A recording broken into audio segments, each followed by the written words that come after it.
allegiance to the flag of the United States of America and to the republic for which it stands, one nation, under God, indivisible, with liberty and justice for all.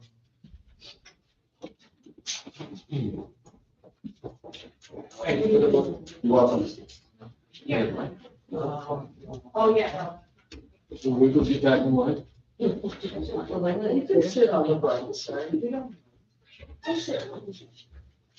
Okay, we have hopefully a fairly quick meeting, but I don't think it will be.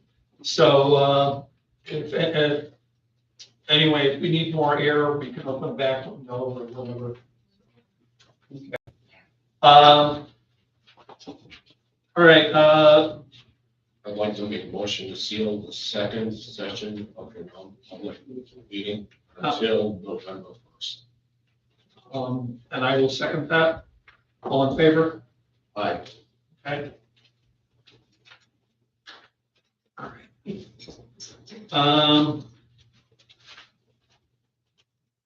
Excuse me, I'm sorry. Selectmen's announcements. Couple. Once again, remind you of the deliberative session is early next February 2025 school district. Please be there. Second one would be the Harvest Festival this Saturday from 9 to 2 at the Recreation Center. Good with Yes, I was going to announce that. beach. Okay. And the third one is the 4-week raffle will start in October, and the venue was changed, and they don't have the date yet. The venue is changed. October 5th. Yes, it's the first Saturday, October 5th, and it's at the JAF, the American Legion. Oh, yes. It's at a different venue this year. Yeah. So far. Okay. That's a lot of tighter quarters. Yes. How they're gonna do it. Yeah. So I hope they fill up the place as they, did in, at the VFW. Okay. I have something at the end in terms of school board meeting. I will do that. It's, line item, sorry. Basically other official or communications and updates. So consent agenda, payroll and accounts payable for 9/19, 2024 and 9/26, 2024.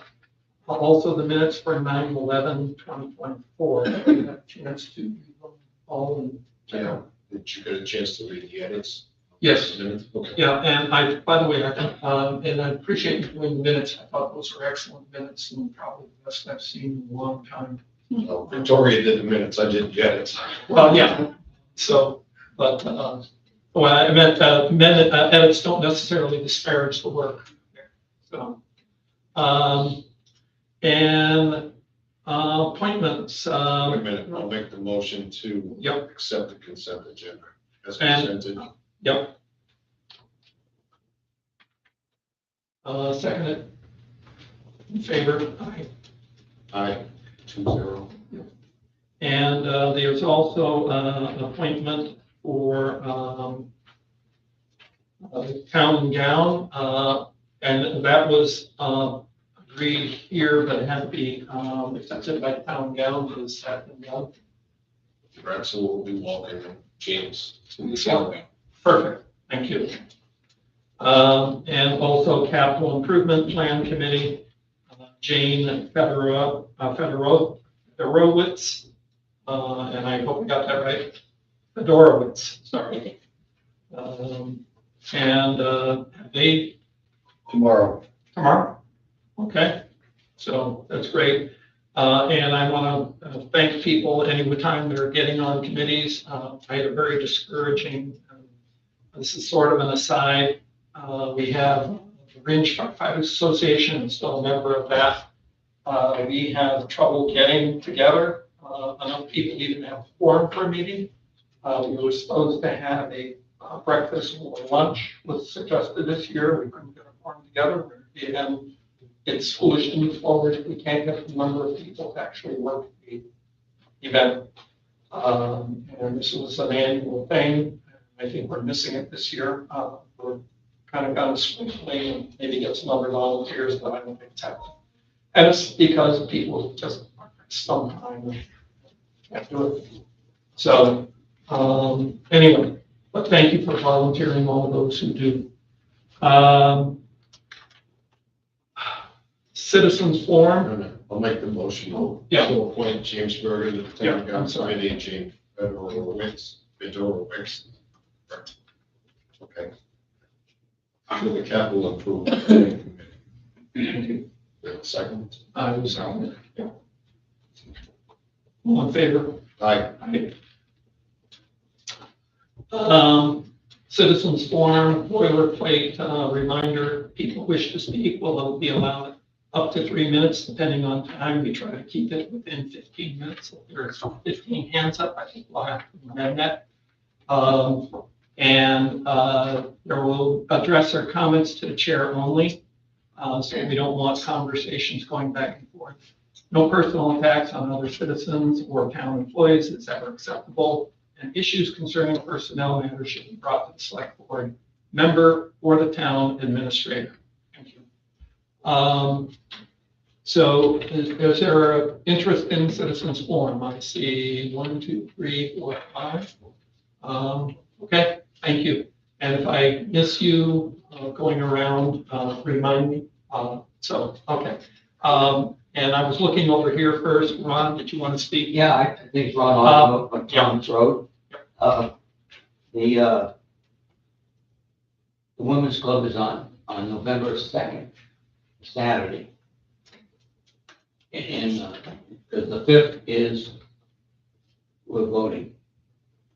October. No, it's November. October is the first meeting. I'm talking about the meat raffle. Yeah. The meat raffle is October. Not November, October, a week from this Saturday. Yeah. Who's sponsoring? Do- No, because call me. Yeah, I'm sorry. Yeah. Yeah, so anyway, what is the date for the meat raffle? First Saturday in October. It is, well, I'll take my citizens forum now, because that was what I was gonna talk about. All right, thank you. Ron, did you have anything else? No, that was, Carol called me up, Rich Crime Watch is good on November 2nd. Thank you very much. Okay. And I just wanted to announce that the Women's Club is the co-sponsor of the meat raffle on October 5th. So you would know that. Yes, that's and so is that. So. Okay, and, all right, yes, we had another hand over here, and I can't remember where. Yes, you, sir, and what's your name? Okay, my name is William McQuaid, and I have a water problem with my neighbor.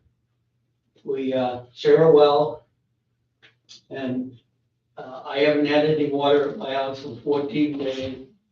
And my furnace doesn't work because it needs water, so it's cold, and anyhow, I can't talk with this woman. I've gone through Ken here to help me, the Board of Health, and she's just doing nothing, making it impossible, and I don't know what to do. And, you know, I have no money for a new well, I have no money for a lawyer, and I did have Skillings and Sons come over and check my system. He recommended it, I did this, and they checked it out, and they had to go on her property, and he cleared it through her. She said, fine, come up here and check it out. But when they went up there, they had a few words, and I don't know what happened, but she threw them off the property, she wouldn't let them in well. So I'm stuck, I don't know what's going on, but I know I'm hauling water every day. I go to the cemetery and I fill up gallon jugs. I did that this afternoon. I got 20 of them just to flush my toilet, you know, and nobody seems to care, or nobody, I don't know which way to go, you know. So what happens? So what do I do? You have deeded rights. I have deeded rights, yeah, it's right in her deed, and that was a one thing, she said it wasn't in the deed. So we did get a copy of it, and she got it, and Ken sent her a letter, and then she responded, but before that, she just, you know, She said, no, he doesn't get water from my well, but it's right in the deed. And it's pointed out to her and pronounced, but still, nothing's happening. Ken, did you have? Yes. Identify yourself, please. Ken Case, the zoning and health officer for the town of Brings. Mr. McQuaid did come to us to file a complaint against him not having any water. He thought she was shutting it off. We did send a letter to her because I went over there twice and no one was home. She did respond to the letter. I did go over there. There is no shut off for his property on her property. We suggested that he call a well person. I didn't say Skillings, it's just a well person to come and check it out. They did. They said it's in the pump, it's not in there. I'm trying to be the referee between the two of them, just so we can get this done. And now it's turned into, how the pumps are, I guess, in the well is his is below hers. So hers has to come out of the well first, and then his can be pulled out of the well to be fixed and put back in. And they want her to sign a waiver that if something happens to her well on the way out or on the way in, that they're not responsible for it. She's not willing to do that at this point. So this is an ongoing thing, and I am working with, in between both of them to try and get this accomplished. But and I will know more tomorrow, when Skilling sets up a date to actually come and put the pump in. So that's where we're at right now with this whole water thing. And there's other things that go with Mr. McQuaid's issues, but the water thing is the biggest thing right now. Okay, with her, she told me not to step property, step my foot on her property, or she had me arrested.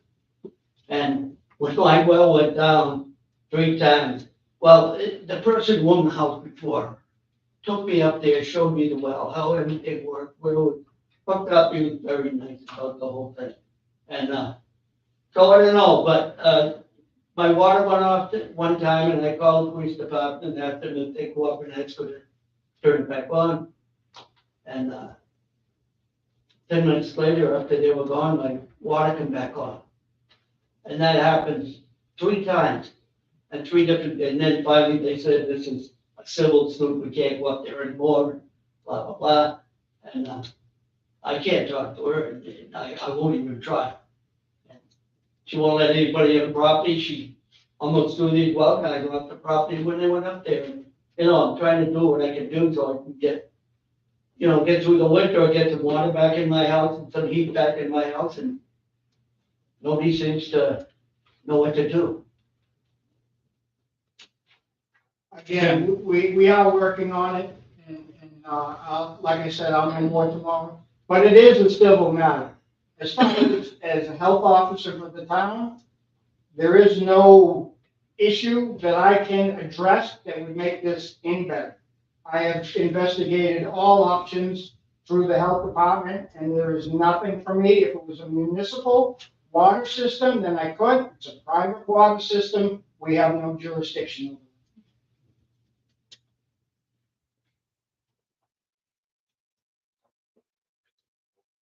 Right now, civil case.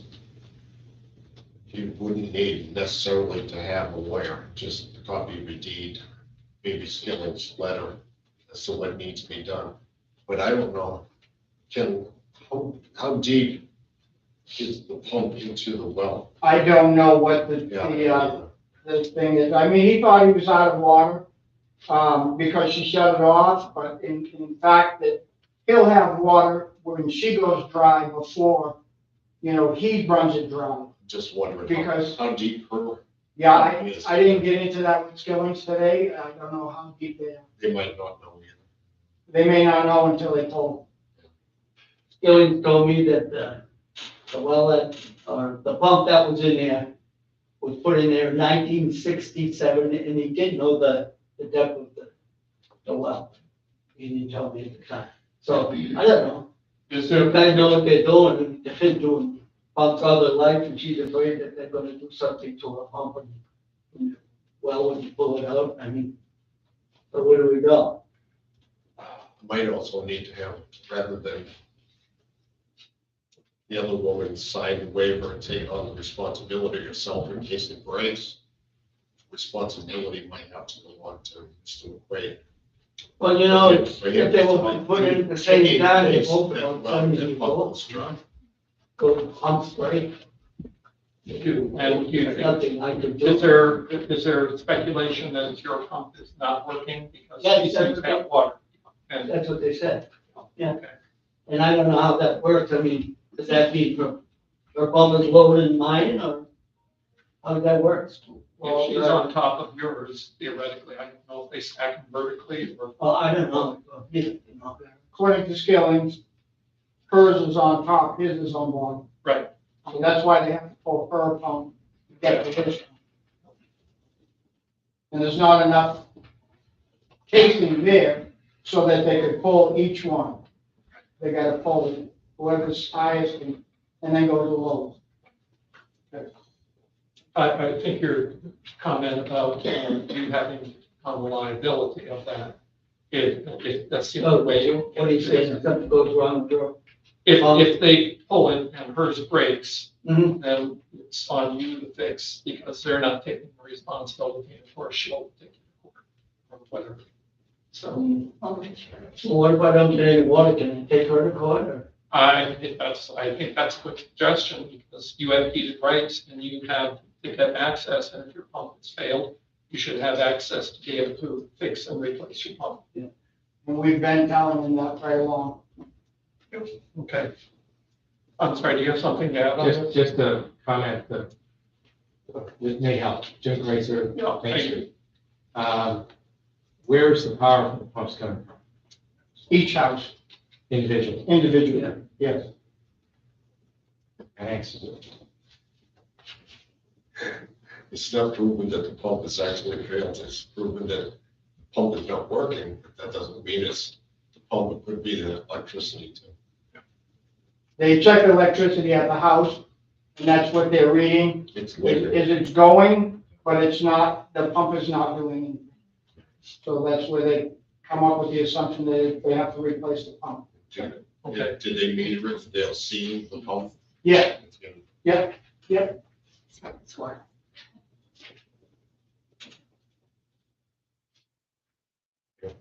think it's really gonna go to the courts and see what happens, unless Mr. McQuaid, she's willing to let Mr. McQuaid take the liability for her pump on. She might be convinced of that. Well, she won't talk to me, and I don't want to talk to her. And I think it may indicate that you need a court order. And people do, I don't know who I could advise you to go see to help you navigate that because it's intimidating in terms of paperwork and everything else. But I don't know where we can get advice on it. Where you can get advice on that. like I said, I'm trying to play middleman between them so that they don't have to have this big thing going on. And if Mr. McQuaid agrees to that, then I can approach her and find out if she would agree to that, and we can get this thing done. Okay. So if Mr. McQuaid agrees to that, then I will contact her tomorrow and find out. She's always answered my phone calls, and she responded to our letter right away. Thank you. And thank you for your work. One other thing, Skilling's and Sons, the ones that pump people, they said they would not go back up on her property unless they had police escort, because she's very nasty. And in so many words, she told them where to go and get off her property, so I think that could be arranged. It depends on the length of the Time. time. I imagine it'd be a 3 or 4 hour thing to try and pull a pump and pull one Yeah, together, we would, put it back down in the hole. we'd have to give her some cautionary words of advice to allow the work to continue. Okay. And hope that would suffice. Okay. And I know you have another meeting to go to. Thank you for staying for this. No problem. I'm gonna stay for the Van Dyke thing as well. Okay, perfect. Okay. And we can move that up. Yeah. Okay, all right. All right, yeah, I'm sorry, I couldn't be more helpful. All right. And did you have your hand up first? Yeah. I did. Okay, sorry. Craig Clark, Fitzgerald Road. Couple of things. We met last night at the RDA and we were trying to do some recruiting similar to your situation with the fire department. We had no new veteran, other than Mr. McQuaid, we had no new veterans come, which was disappointing. But we're gonna soldier on, do the best that we can to keep it going. Secondly, the Teltech met last week and we have recommended that the town look into the video recording or at least live streaming meetings, and I'm going to meet with one of the people in the church to discuss what possibly we could do. Tom has some ideas, we discussed them this morning. We didn't get into the weeds like Tom did, but we did make that suggestion. The third thing is, and I wish I had them with me, we have received the Purple Heart Town signs, and I spoke with Michael about getting the appropriate hardware, and going to talk to the state just to see if we can get any read from them and what signposts we can use. But we hope to be putting up the Purple Heart signs sometime in the near future on 119 East and West End and 202 North and South Ends is where we plan on putting them. Price of the signs was $75 a piece. Bob Knight bought 2 of them, and I volunteered to buy 2 of them. So there's no cost to the RVA, but we have 4 signs, and that's our plan. Thank you, Mr. Chairman. Thank you very much. Okay. Kellen Geiger. I just want to make sure that everybody knows we are live streaming this evening. We are live streaming, and a lot of times when we're live streaming in here, when you are in here, it is being live streamed. I wouldn't talk after the meeting unless you want to be heard and live streamed. If you are out of here, then that's when you can talk to each other. Other than that, that's live streamed also. At one point, I was really concerned because it said Town of Ringe and it said at Town of Ringe, and I don't believe that the select board had decided on live streaming at this point. As of now, it says it is citizens produced for transparency. I think the transparency would be if our selectman, Tom Coney, would say he's the citizen that is doing the live streaming. And so I think that would be considerate to all. And I think the citizens of Ridge need to know that. I would like to also know in Citizens Forum, is this when we should be talking about anything that would be on the agenda? Or will we be, as citizens, be allowed to talk and ask questions with everything that is on the agenda this evening? I would do all except, I think, well, I guess we can. There's a couple ARPA items that we've already talked to that. Yes, all the new business, budget advisory, building compliance, meeting house, trust. Yeah, I think we could take questions. Okay. So on all of the things that are on the agenda, you would take questions from All the new citizens? business, and some of the ARPA items. Well, which ones aren't you going to allow people that showed up here to ask questions and be part of this? Or which ones aren't you going to allow? So I I would do can the mark first those off. All right, I would do the first one, and then the others, I think, we'll take comments on. The first one I had, was going to make a motion last meeting, and I noticed that the date was out of sync. So I wanted to, so I basically continued it this week. We've talked that to death, and I'm going to make a motion on that one. Which one is that? The first one on the security update, but Okay, so Yep. that one you're not going to allow people to ask We- questions or we've done it talk? last week. Well, but there are citizens here that haven't been to other meetings and they've attended tonight, and I think maybe they should have a right to, if they've taken the time to come here, then why wouldn't you allow them to ask questions? Does anyone who hasn't been here last week want to comment on the security update quote? I don't think they'll know until you discuss it. Well, all right, So so everything else you're gonna allow people to speak to. absolutely. Okay, Thank you. Thank you. All right, is that all for citizens forum? I've got one over this. Oh, yeah. Clayton? The rules that you read, Yeah, Is that for everyone in the room, just the spectators or the audience, or does that go for the selectmen? I would hope the selectmen would have a proper decorum. Okay, then I would request that you read them again, since Selectman Coney is late again this week, so he can hear them, given the fact of what happened 2 weeks ago. That's fine. Appropriate. People wish, see, basically, yeah, it's basically on citizens forum, I read. So, that was for, people wish to speak, allowed 3 minutes. That's what No, about the decorum in here, about going back and forth and basically civility. That's what, how your rules read, correct? Yes. I didn't read them this week. I just read the citizens forum, quote. So, no, you read basically what you've read in the past. People who wish to speak will be allowed 3 minutes and will address their comments to the chair only, no personal attacks on other or citizens or town employees is ever acceptable. Issues concerning personnel matters should be select board member, a select board member, or the town administrator. Okay. Anything else? Okay. We're moving on. Old business, ARPA updates. We're gonna move, Connor, Oh, let's do Goddard Road. That's you have another meeting. Okay. So, Goddard Road was hold on. Second item, new business. Thank you. Zoning compliance Goddard Road. So we sent Jamie Van Dyke a 10-case zoning officer. We sent Jamie Van Dyke a note that was saying that he has met the DES requirements for replanting of shoreline cut, and that's all set. And he does not meet the requirements for the town. I've invited the Conservation Commission here as well, and Jamie wants to know exactly what he needs to do so he can continue. He said he was all set to start planting this fall and wants to get going on this. Understandable. Is there anything else from Mr. Van Dyke that?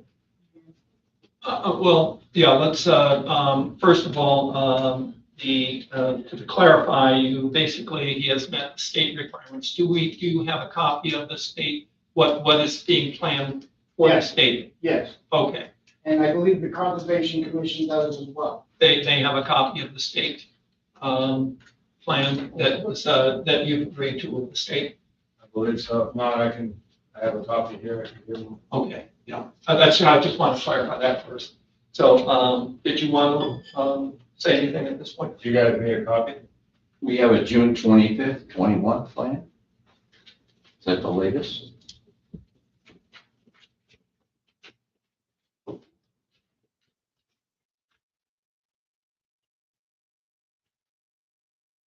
My copy says March 21st, 2024.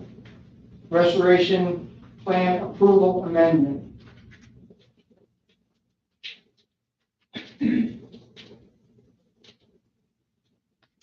Yeah, the plan set says June 25th, 2021 that I have, but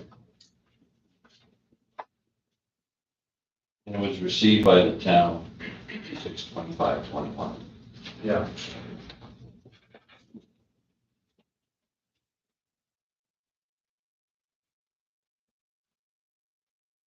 So I could tell what happened with, tell the room what happened however many years ago, this was 7 years ago or something. Dave Duvernay was in office then, and I came up to see him. He was the code enforcement officer, and I said, hey, I want to cut some trees across the street from my house. It's on my parents' land, but I want to do it right. So how do we go about doing this? And he researched it, and he said there was a formula we could take. We went out there and we taped frontage that they had, because thousands of feet of frontage along there. And then we had to set up a grid drew it out on a piece of paper, and he said, where are you looking to cut? I said, I'm looking to cut right here. So we marked it out on the paper, which was out in front of my house for the view of the lake. Are you gonna cut anything to the right? No. Are you gonna cut anything to the left? No. We're just gonna be cutting right here. Yep. And I hired the logger, had him come in there. That's Dave's half the work and home each day. He watched it. Took about 4 or 5 days to cut. Cut in there, stumped it, loamed it, seeded it, stabilized it. And then I got a letter, and this was years back, so I don't know how long after that. I got a letter from conservation here saying that I was out of compliance and that there was going to be fines assessed and whatnot. And within that time frame, he had retired, and so here I am now dealing with looking at fines and dealing with this replanting plan that they want, which I wasn't planning to do any replanting. So they said that I had to hire a guy, I paid a guy $7,800 or something like that to come out there, do a LiDAR, do all the work. Proposed, I don't know what it is, it's a couple hundred trees and plants. And they didn't like it. I'm sorry, Concom didn't like it. okay. This guy worked for the state for many years, retired from the state and does his own thing. And so then he said, okay, well, let me revise it, and then we'll resubmit it. He revised it, we resubmitted it. State approved it here, and then they requested, or I got an email from Ken requesting that I come talk to you guys and talk to them. So we thought it was best to invite them to this meeting versus going back and forth. When you did your revision, had you got approval from the state before or after you did the revision? We had approval from the state originally, Okay. and then we went back to the state, I believe, went back to the state with a revised plan. He thought that the town would like, because he altered a bunch of things, thought that it would make them happy. All right. So you made revisions basically to try to accommodate some of their suggestions. Some of their suggestions, I believe that's what he was trying to accomplish. Thank you. They would want to hear from Concom. Yeah, I had a couple of things. I think some of the dates,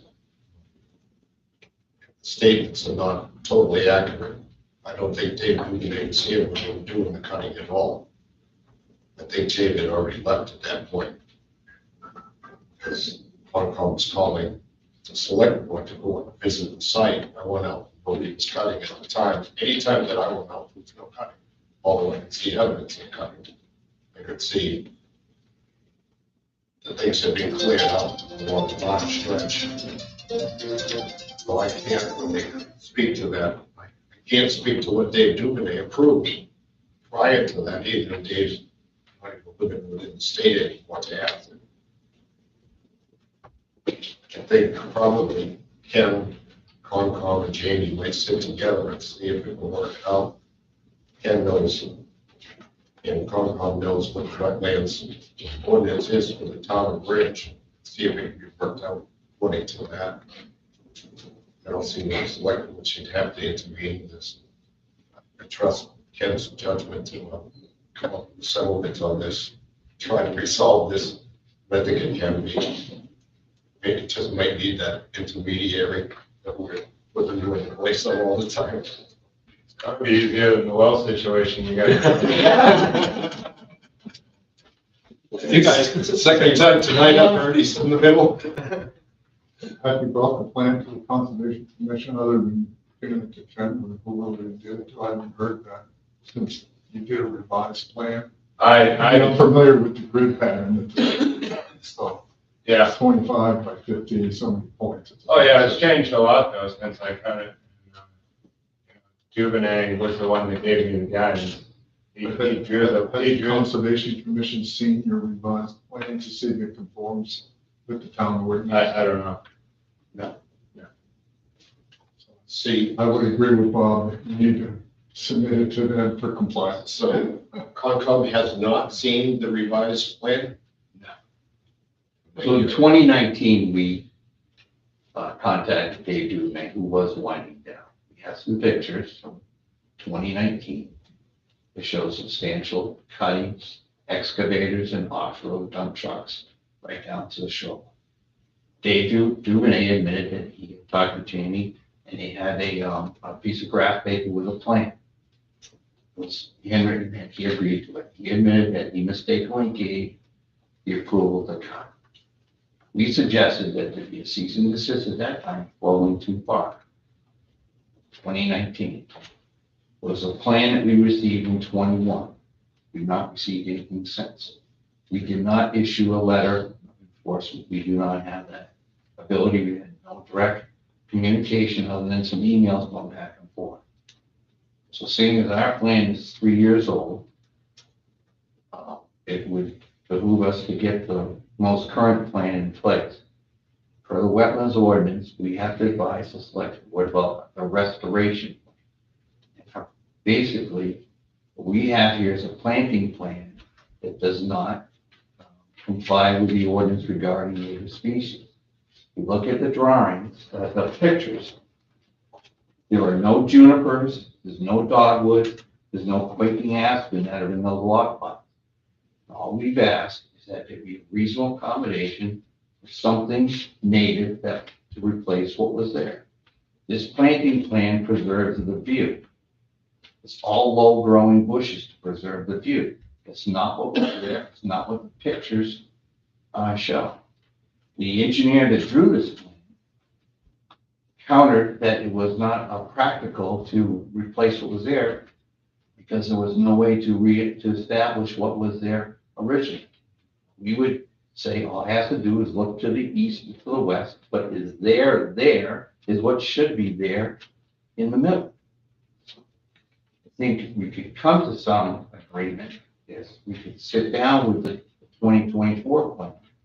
But the understanding is that the whole idea of the Ridge Wetlands Ordinance is to restore, not the landscape. It's long, right from Goddard Road to the water. It's not the intent of the Wetlands Ordinance. I see the problem too, with that the town's official at that particular time granted the right to cut certain amounts of trees. What was granted by the town of Ridge employee, I'm designated representative. But there's no official record of that. There's no formal plan. So But you bring up the point that David admitted it. I have never heard. we certainly don't want to cripple the situation, but it's time to get something in the ground besides grass. There's got to be a little wavering on both sides, I believe, to make this work out. I don't think that it's totally out of the question that this can be done fairly easily. I really don't. Just people can sit down for 20 minutes. We have numerous emails asking to meet, or to have a plan brought forward, or the update. And have the opportunity to have that discussion. No problem sitting down meeting with you. We've worked with other people. We've worked with him before on other projects. Very accommodating. He lives there. It's not like he's an absentee landlord, so we can certainly work with him, and I'm sure he'll work with us. Come to some agreeable solution. I think the only restriction of time that we have is the hours that Ken works for us. So any hours within the hours that he works, he can set up a meeting. Two of you are willing to go to that meeting with Ken during his work hours. Yep. And he sets up. That's no problem. And I can also be a little flexible as to what we need to get done, and whether it be extra hours or whatever extra days. So I think I can do that. Ken could take the lead on this, set up a meeting. that Could accommodate, Conservation Commission, Mr. Van Dyke. We could get it done before the season ends and you can get it in the ground. That sounds 2025, fantastic to you me. won't have to worry about it. I might even get a 50% discount if you take one. You think we can do that, all that? I hope so. Think so, Ken? I shall work towards it. Thank you, Bill. Thank you very much, Ken. I know he's a select board meeting tonight, so. There's no select board, BAC in budget, but you really need to be there because, Yeah. Ken has many hats. yep. All right, so if you guys are finished with me, Yeah. thank you very much. And 1 second. And just bring you aside. Yeah, thank you. Thanks. Yeah. Thank you. You all right? You're welcome. Yeah, maybe it's a step. Are you all set? Okay, you want to come out here sometime? Rick, ARPA updates. So, we do have a document, which is the ARPA ledger. And currently we have a remaining balance in the monies we were awarded as $83,853.16. And of that,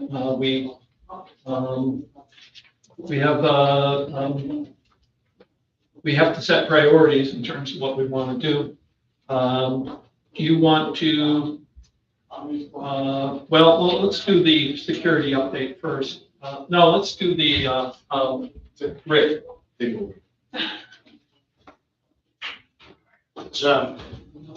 So I didn't see the canopy on.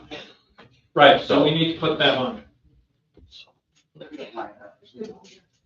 Yep. So what's on there is the tanker. So we'll start with that. All right, just for the people here, in terms of the agenda, one thing that was omitted was the canopy for in the back of the fire department, which we call the blimp hanger that stored vehicles and equipment to keep it out of the elements. So, and it is shredded, fallen apart, and it's a proposal for its replacement. Yep. So you want to start with that first? Might as well. All right, you already plug it. So what I did is we were talking about, we've already taken $10,000 we put aside for the replacement to find a custom, have somebody custom make a new canopy go over the top of that. The one that's there now is 2550, and it's about, what would you say, Casey, 25 feet tall? Sure. Yeah. We'll deal with all. Very tall. So with our research of trying to find one that somebody could make, it's turning out that's way more costly. And so I started researching online. And so I come up with, online I come up with a couple of different options. And one of the spots where I come up with one of the options was I was going down Hunt Hill Road, and I noticed off the left at 202 and Hunt Hill Road at Sepulveda Construction, there was a canopy there, so I talked with Sam and his people about, where they got it. Went in and took a look at that and what they had put up there. So I researched the company TNG, and that what's under the paper, what the first paper put is the 3 from TMG. So there is and they're also a better price. So they have a 30 by 50, 11 ounce fabric for $64.99. They have a 30 by 60, 11 ounce fabric for $6,600, $65.99. And then they have a 30 by 60, 17 ounce for $6,999. dollars. Now, the ounces refers to the weight of the material. The material, Per certain correct. quantity. So I apologize for the first couple of pages that my printer doesn't has anything on it when they print it. You know, that's about all that. But this canopy is, I recommend if we go with the 30 by 60, the 11 ounce question, unless we feel that we should jump to the 17 ounce. The one that's there now got beat by the wind, but that was donated from Millipore some years back. And it had already had some tears and stuff in it. So that didn't hold up to the elements. This is a bit lower. It's only, what did it say? It's like 15 feet tall, 15 feet tall. So it's gonna be 10 plus feet lower than what's there now. So you won't be able to see it from the road as much. So it'll be tucked out behind you. So I don't think the wind is gonna be as big an issue. So I would recommend the 30 by 60, even though it's a little bigger, but for the cost of the 30 by 50 at basically, let's say 6,500, and then for 65.99, we get the 11 by 30. The only thing I don't, and then the other two quotes in this is one's for $78.95 from portable garage shelter. And then the other next one up is $13,032. So I think TMG is good, the best option. I talked with Sam, he's very happy with what he has down there. He told me to invite me down to go take a look at it, see what it is. There's plenty of room in there. I think it gives us a little more room to mobility inside the shelter because we have several trailers and equipment that we put into this canopy. So it protects it from the elements, and the only thing above and beyond this. So we put $10,000 aside. So we're saving, we're not gonna be using that. So we're looking at the $65.99 free shipping. And the only other thing would be, figuring maybe $700 to $1,000 in the concrete to reset the feet on one side of it. It's just gonna be 10 feet longer, but it's also gonna be wider. Mike has already told me that he will take care of the floor inside, the gravel, and to assist us in setting the pylons for the anchoring of the structure. One comment and a couple questions, and then I'll turn it over to others. First of all, we have already designated 10,000, so we are effective. This has already been committed, so we're actually adding more money into if we go with this round. Yeah, you're going to keep money going back. So we'll put some of the reserve money back into it with this cheaper option. My big question, and the others may have thought of it too, is that is 17 ounce have a greater lifespan than 11 ounce? And, you know, if we're going to pay 10,000 every 10 years, and I don't know how long it's expected to last, it's $1,000 a year. 17 give us for a few $100 more, give us many more years. I would agree with that. I don't want to be the one to say that. Okay. So if we're going to do this, I think 17 makes more sense for $400 more. Okay. Yeah, thanks. Yeah, this is the 17 ounce barrel. It's 50% thicker than the 11. And all of them use different. Everything is different. Yeah. One of them uses 10 ounce barrel, which is even thinner than the least the others. Yeah, and then the high price one's only 14.5. Yeah, 14.5 for the high, very highest price. Get that. Well, that was out of the question. So the question is whether we want to go 17 ounce barrel. Yeah. And 30 feet wide. Now, of course, you can't use all the space because it's curved going down. because of the height of the vehicle, so you still have effective space with that wide. Okay. And the current one is now 30 feet or less or more. It's 25 by 50. Yeah, but it's straight side, so. Yeah. It goes, yeah, this one here also goes up, when I went down and walked in the sand, see it goes up, so the trailers will still, they'll be off a little bit, off the walls a little bit, What you need, but not as much. Okay. It does give you that room to get around. We'll be able to walk around all the trailers within the campus. Thank you. Tom? We don't have a cover on it now. We can't go to the same manufacturer, Rick, and get a cover to fit that. We don't know who it Because you're is. replacing the whole frame and everything. It was donated. We can't find any tags on it as to who made it. We've searched, we've been searching for 6 months trying to find the right canopy, and we've talked to several companies, and they basically said, you're better off buying it. Before, we even took the canopy off, and then Casey and I went and cut it up. We rolled it up to ship it out to them, and they were right, it's gonna cost a lot of money. For a custom made. So when I saw this down at Supple Construction, I was like, this is the answer. Okay. Well, everybody's used on the temporary structures on it over 25 years, and for a few years, they will cover stuff. The snow doesn't slide off, this one's different.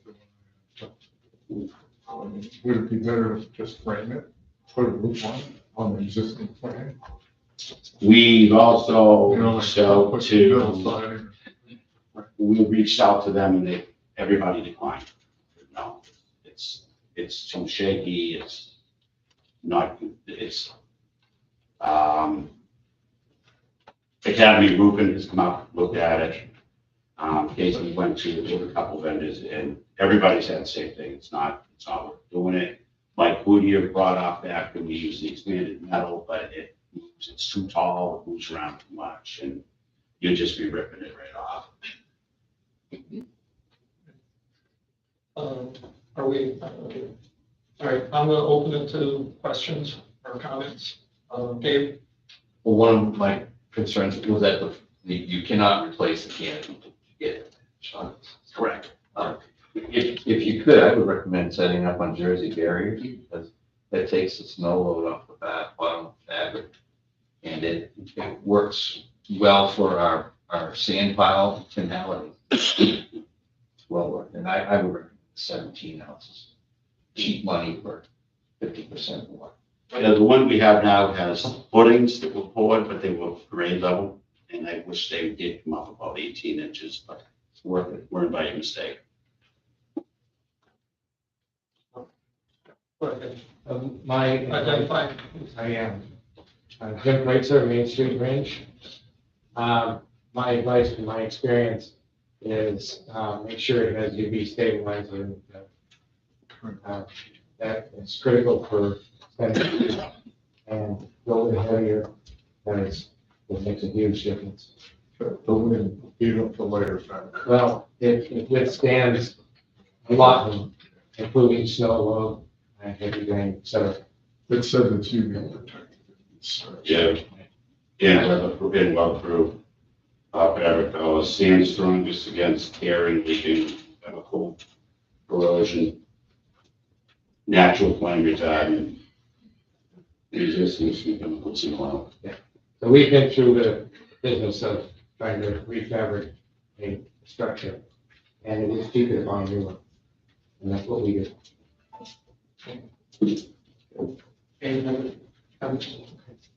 All right, I don't know if we need to vote on each of these or whatever, but, I think the 30 by 60, 17 ounce, or basically, $69.99 should go on the ARPA.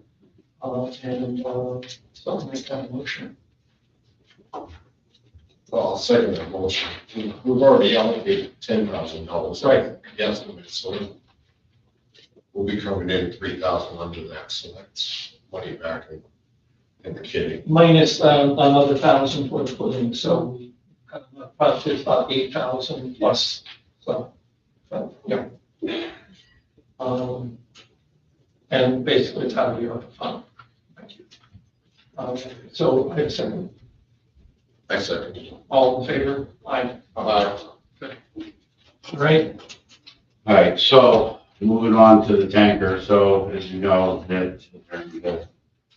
we discovered that the tanker has it had a pinhole in the casing. And now it has a couple of pinholes in the casing, so it is showing some signs of failure. This has turned out to be, according to the vendor of the pump, which is a Hale pump, that this has been problematic. They have discontinued this particular pump. So as I came to you guys before, I mentioned to you, I'm gonna send it out, have it structurally, it's a truck's in awesome shape. So I don't want to see it. It's 20 years old now. It is 2004. So rather than look at replacing that in the next couple of years, my suggestion was, which you all agreed with, was we sent it to State Line, did a cabin chassis inspection on the truck. They came back with a very good report. In fact, on it, it said, whatever you guys are doing, let's keep that up. So they found nothing wrong with it. They didn't see any need that that truck, we should pick it down the road. We should probably look at what we need to do with the pump. So, I signed Casey to set this up. Right now, it's at Greenwoods down in Attleboro, Mass. And the reason why it's there, not Attleboro, it's there, the ones that originally built the truck, Greenwood E1. So I wanted to send it there. Well, first it went up. We talked with Lake Regions. They said that, yeah, you probably might be able to get, the pump is obsolete. There is a replacement one, but then you could possibly find parts. So then the next adventure, we said, Casey and I talked about it. We figured the best option, let's send it down to Greenwoods who built the truck, because I was concerned with the pump, about plumbing, how is that all going to interact in the drive chain. Greenwoods come back and said that the pump, the new pump, is an exact plumbing is no issues with plumbing. When they redesigned the new pump to take the place of the AP 500, it actually, the pump's all the same pump. The only difference will be is where the drivetrain, the PTO goes into it, which will make the modification there. It basically is a new drive shaft going to that. There would be a little bit of mounting differences that this pump also, the tech noticed that the pump is against the frame on one spot, so they redoing, putting the new one in, they would do that over. So they sent a quote for that, just for replacement. However, they sent Casey and I the email, but I had some questions. I just got this yesterday afternoon. The questions was because it was to evaluate the truck as far as, can we get a new casing? I know that about 5-6 years ago, we put a new power and shaft in the truck.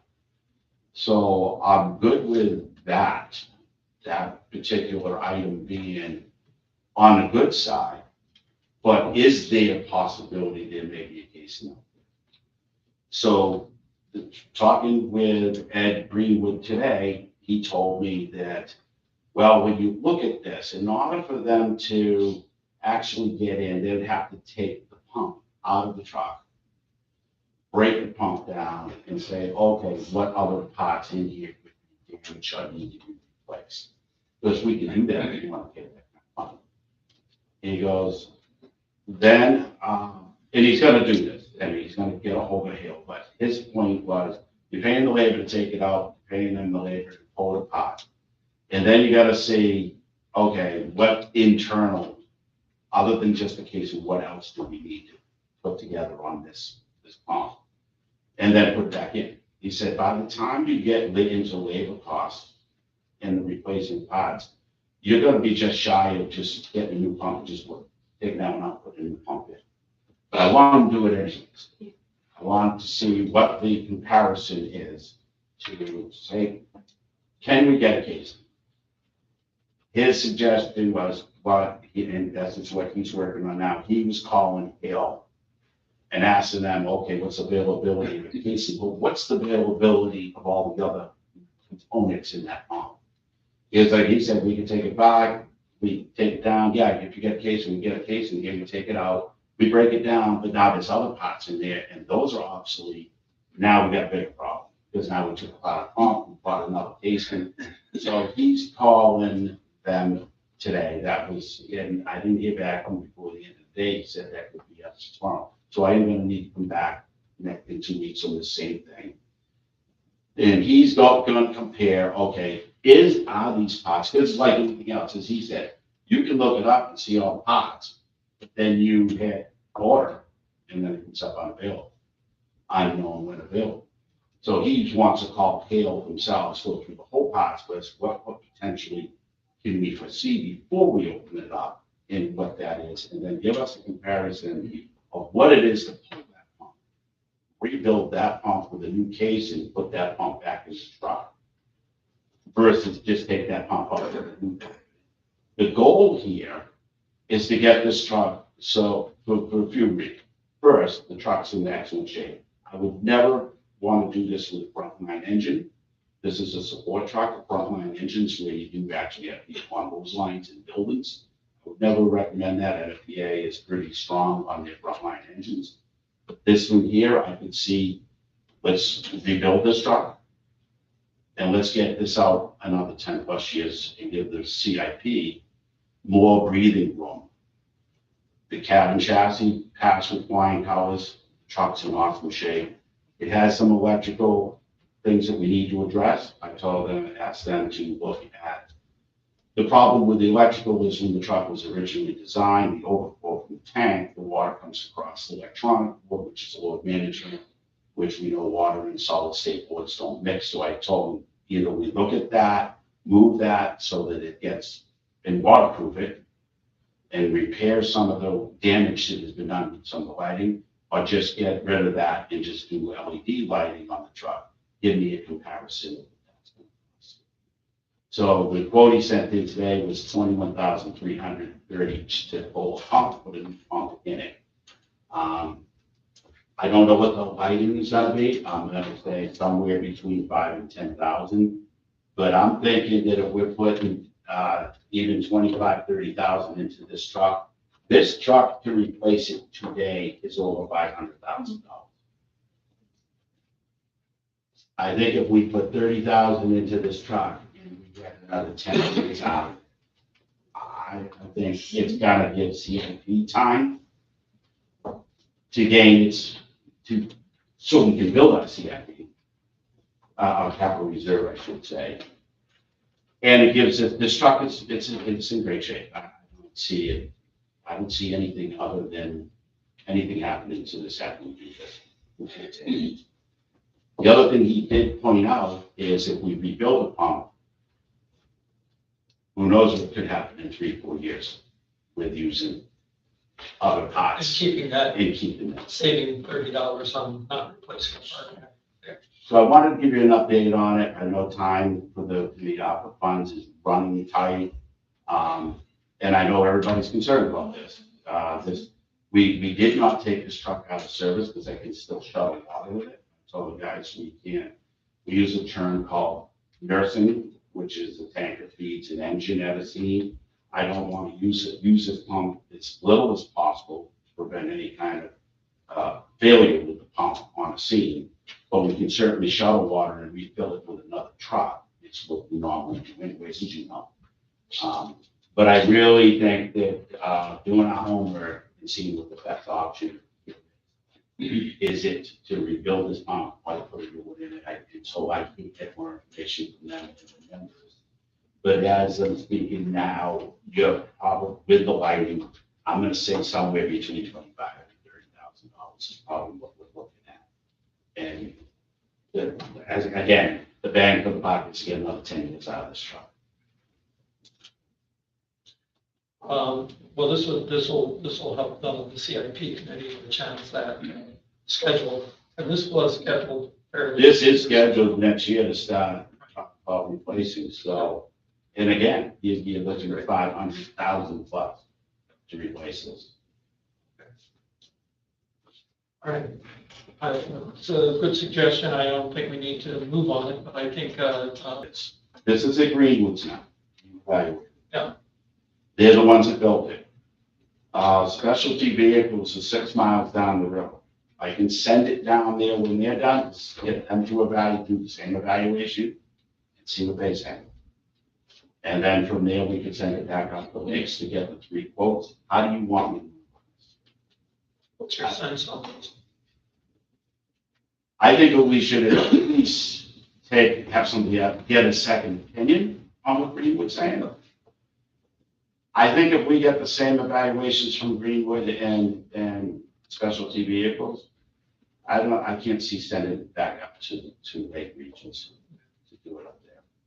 But our procurement policy does say, well, so that's why I'm bringing this up. I'd like to stay, transparent on this and to let you guys know. But I think if we're getting the same answer from 2 different places, I can't see a third place giving us anything different. I think you're wasting your time rebuilding it, putting a new pump in it, and then forget it. Well, I think the second quote is good. Go to the other guys down the road. Yeah. And just get a different opinion, but I think you're gonna spend 20 grand rebuilding this pump, by the time you take it out, redo it, and down that road with my immune system, so I know it gets expensive quick and end up with failures of it. I just want to make sure we can check every option in the box. I just want to make sure we did. How about it? Like I said, I think you're probably better off putting a brand new pump in there. What year is that truck? 08? 04. Yeah, so, I mean, it served us. I hate to say that, but the truck is in good shape, I know, I've read the report, so I think if you're probably better off replacing it, and it's gonna be quicker, simpler, and back in service. Well, as far as the pump goes, you can make that motion right now because you got the figure 21. Well, I haven't seen the quote, so I can't tell. So you guys can. You got the copy. I'm sorry, I didn't get 3. By the way, is Greenwood the only place you can get that pump? Or? That's what I'm talking about. We can go down the street, the specialty vehicles, and look at it. They can get the same. Greenwood just is the company. They're the ones that built that truck. They have all the schematics, all the spec, everything to do with that truck is theirs, because they built it. Let me just throw out my other figures. They have 21,230 brand new pumps. They have 330. 330, which they have it. The old one taken out, the new one put in, and the adapters that you need for PTO. Yep. We're still, I just want to. that's how I heard it. Be clear. I haven't read the quote, but. Yeah, it talks about doing all, the only thing they did not put in this quote was the electrical stuff that they need to fix on that one solid state board. And they're working on that now, and somebody quote on that. That's the only thing I'm missing right now. And at this time, that's probably around $5,000 repair on the lighting for the new board. It's gonna be New all wiring, probably new lighting and stuff like that. But I mean, it's up to you. It's you guys. If that's where you feel, that it's up to you guys on the procurement policy, how you want to move forward. Right now, exactly. So I'll go with whatever you guys Take say. a second opinion, and an updated quote, including the other small service you want to have done. And bump it up against the other guy. I mean, the pump is a pump. It's gonna rebuild it. You're gonna spend the same labor to pull that old pump out. Agree. Take it apart and put it back in there, or gonna take it out and put a brand new one And it's only going 6 miles down the road either way, because if we got the other quote and there's more anyways, it's gonna be right there. So I think traveling back and forth with this truck is probably, we're just spinning our wheels. Let's just get it evaluated. More wear and tear on that truck. Just. And This this week, week, so we put it in a year. crew to take it down, move it, and another vehicle. Plus it being out of service, and it is a very needed truck. I would get a comparison of both the other company that's 6 miles down the road. Yep. Tom said, I don't think the other company is gonna do it any cheaper than the one who's already built this and knows the truck. Okay. No. And if they were very close, I would choose. They got my specs. They don't have to measure, cut, fit, anything. They know what it's gonna take right out of the box, so. I guess I would ask, what's Casey's opinion since he gave him this charge? My opinion, Yes, sir. Casey Burge, Route 119, is the life of the truck. The chassis is good. I would recommend doing some longevity upgrades to it, including replacing the pump. And I would go with replacing the pump with new. We know the parts are gonna be there for a little bit longer, another 10 years. Right. And I do like the idea of just get another second opinion. So that's what I'll do. Okay. I will have it sent to, specialty vehicles. So we won't be going to get it. Okay. The specialty vehicles will go get it, so I don't. Oh, excellent. Worry about that. Well, when you get the, why don't you give us some quotes when you get the one? So that's all, I want to give you an update, I was hoping to have more on it today, but like I said, the evaluation didn't be sent down, the way it came back, but that's the way Greenwood, their engineers are thinking the same thing, this is, it is crazy, but, I lean towards a new pump, for many reasons, but Yep, thank you for the option. I don't want to turn around and not do our own work. Yeah, I appreciate it. If we can get to 10 years out of it, that'd be great. So we're gonna do pump, tanker truck now, 10 years out. But for $26,000, we can get a truck up and running for another 10 years. Which would be split away $100,000 a year for the next 5 years, and we wouldn't have a truck for 5 years. And, which begs the question, when are we due for another engine? Oh. Oh, sorry. We got plenty of time. All right, good. So, excellent. So the other items, security update quote, we had a quote for Monadnock security amount of $428 for updated security system, and that would be the the communication box, the calls to the police department, the buttons, that's being replaced with that. And then there is a monthly fee of, and I know we're saving $100 off our current cost on that. Just want to question Yeah. your opinion. I don't think it's gonna be $400 $400 for the, upgrade. But the quote was much higher than that. oh, okay. 10 times. No, I meant the, hold on a minute. Monthly fee I was referring to. I heard they're about around 44. 44 is for the I higher. don't have a quote with that tonight. Yeah, the monthly fee would be $12 less. Oh, $12 less. Yes, thank you. And that was $100 a year or so. Yeah. Thank you for the correction. All right. So anyway, I'm going to make a motion to accept this and the Monadnock security systems, which we already have in our town buildings, make it consistent and replace ADT, which we were not satisfied with. Do I have a second? I'll second it. I think consolidation. Okay. All in favor? All discussions? Just a question. So we still did not get it there. We still did not go through. All in favor? Albeit that there's more than 10 more security companies in the state. All in favor? Aye. I'll abstain on this. Okay, Lack of third quote. that's fair. Okay, and the only other item on the, this was the, 1 minute, proposal for PD MI design day, and that's the amount of $3,000 per plan for a HVAC system. We do not have a third quote.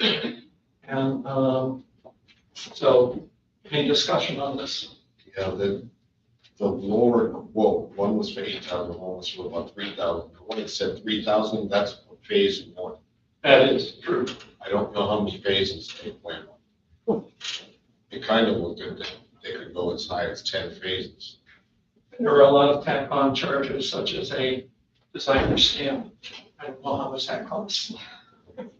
We're jumping into the design of something that is not approved by a professional that we need yet. I'm not poo-pooing the idea that we don't need it. My idea is that we should get a professional person to do the testing and engineer. I mean, it involves much more testing than just running from room to room, throwing a test kit out, which gives us a good thumbnail idea of where we're going. Looks like CO2 levels are high, CO levels don't seem to be particularly high. Particulate matter might be a little bit high, but that's dependent on how many people in the room. It's almost 30 here at one point tonight. Plus, I don't know if we've got those jets of mist spraying all over that particulate matter. Particulate matter in itself is spraying around. So we're Covering up other sensitive. well, we're just actually adding particulate matter. Yes, In the air. So I would consider going first towards getting a professional engineer calibrated equipment to tell us what the exact need is. What is our exact need before we get a proposal on design? This is just an estimate to get a proposal on design. We're paying somewhere between $3,000 and $8,000 to put together something telling us what to buy. Mhm. We're not sure what that could come up to. And we don't know, yes, that could be, We haven't had a professional air quality expert actually do this. And they would actually test the outside air measurements also. If we're sitting in an area where the levels are high, maybe there's a reason why the levels all around this building are high. We should check that also. And we just dragging this stuff in from outside. I don't. I'm not a professional engineer of air quality. How much would you like to appropriate for that bond out of the ARPA monies? Because we have to spend it by the end of the year, 20 grand. Did we get a positive thumbs up from Laurie May and Rick that I will cover this testing for air quality and all that? As long as we're looking to make sure that does work towards the helping prevent the spread of any viruses and the clean air. So we can get away with that?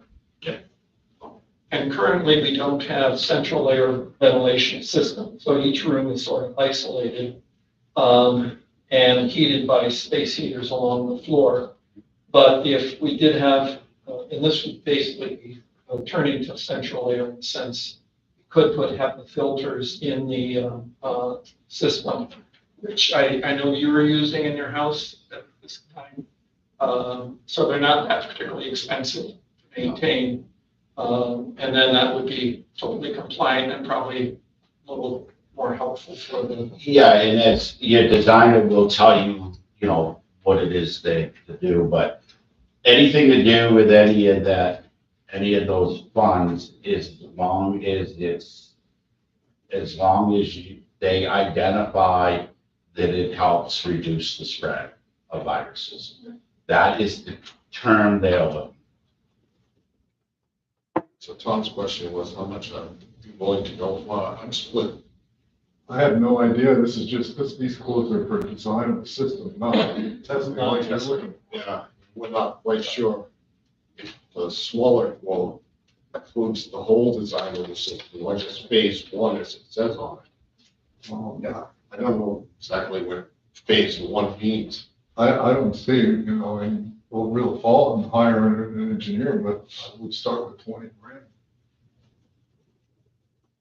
I'm just saying. I mean, HEPA filters are great things for particulate, but they're not gonna stop your CO2 problem. No. And, But it might, it's gonna help. and they do require maintenance as well. I mean, I'm pretty sure there's people in this room that know what clean rooms are all about, so I certainly do. And that's really, a HEPA filter is a particulate filter, not an air quality. That usually comes from the mechanical system. The clean room situation is a much, much higher degree of cleanliness in the air. It's dirt. Much dirt. They don't regulate The CO2. dust inside an old CD drive would be dirty for It's fluid measurements, trust me. He probably knows it won't care. I know they haven't know it works for. So, If these two I think if we're gonna have an engineer do it, we just allocate some money and we get a quote. one of these two companies might do that type of testing, I'm not sure. You're right.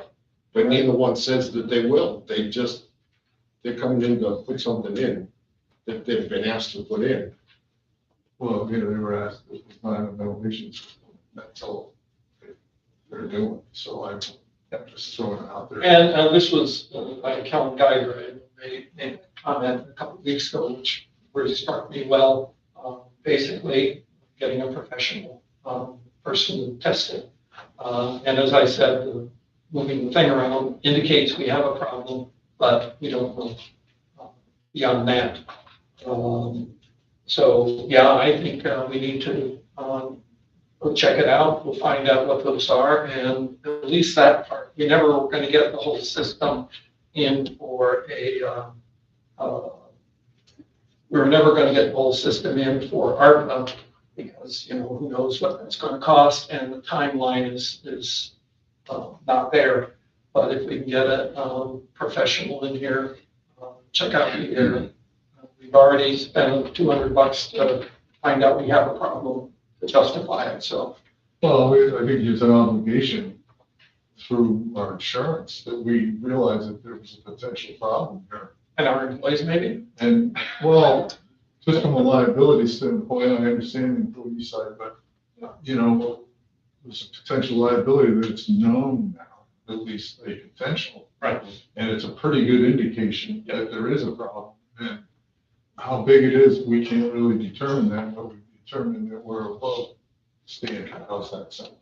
Yep. And, and to clarify it further, you need a professional engineer. I guess Rick does, well, even though it's preventing spread, is it gonna cover engineering work to do that?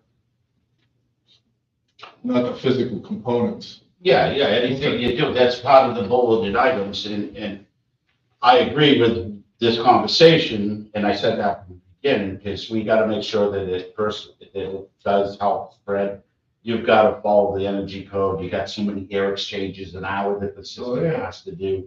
It's a complex thing, and it really needs to be done with somebody that does this. Well, that's what. And knows how the air exchange in the building happens, because you can also make a sick building by not doing the right ventilation. Right. So. We don't know what we need to actually correct.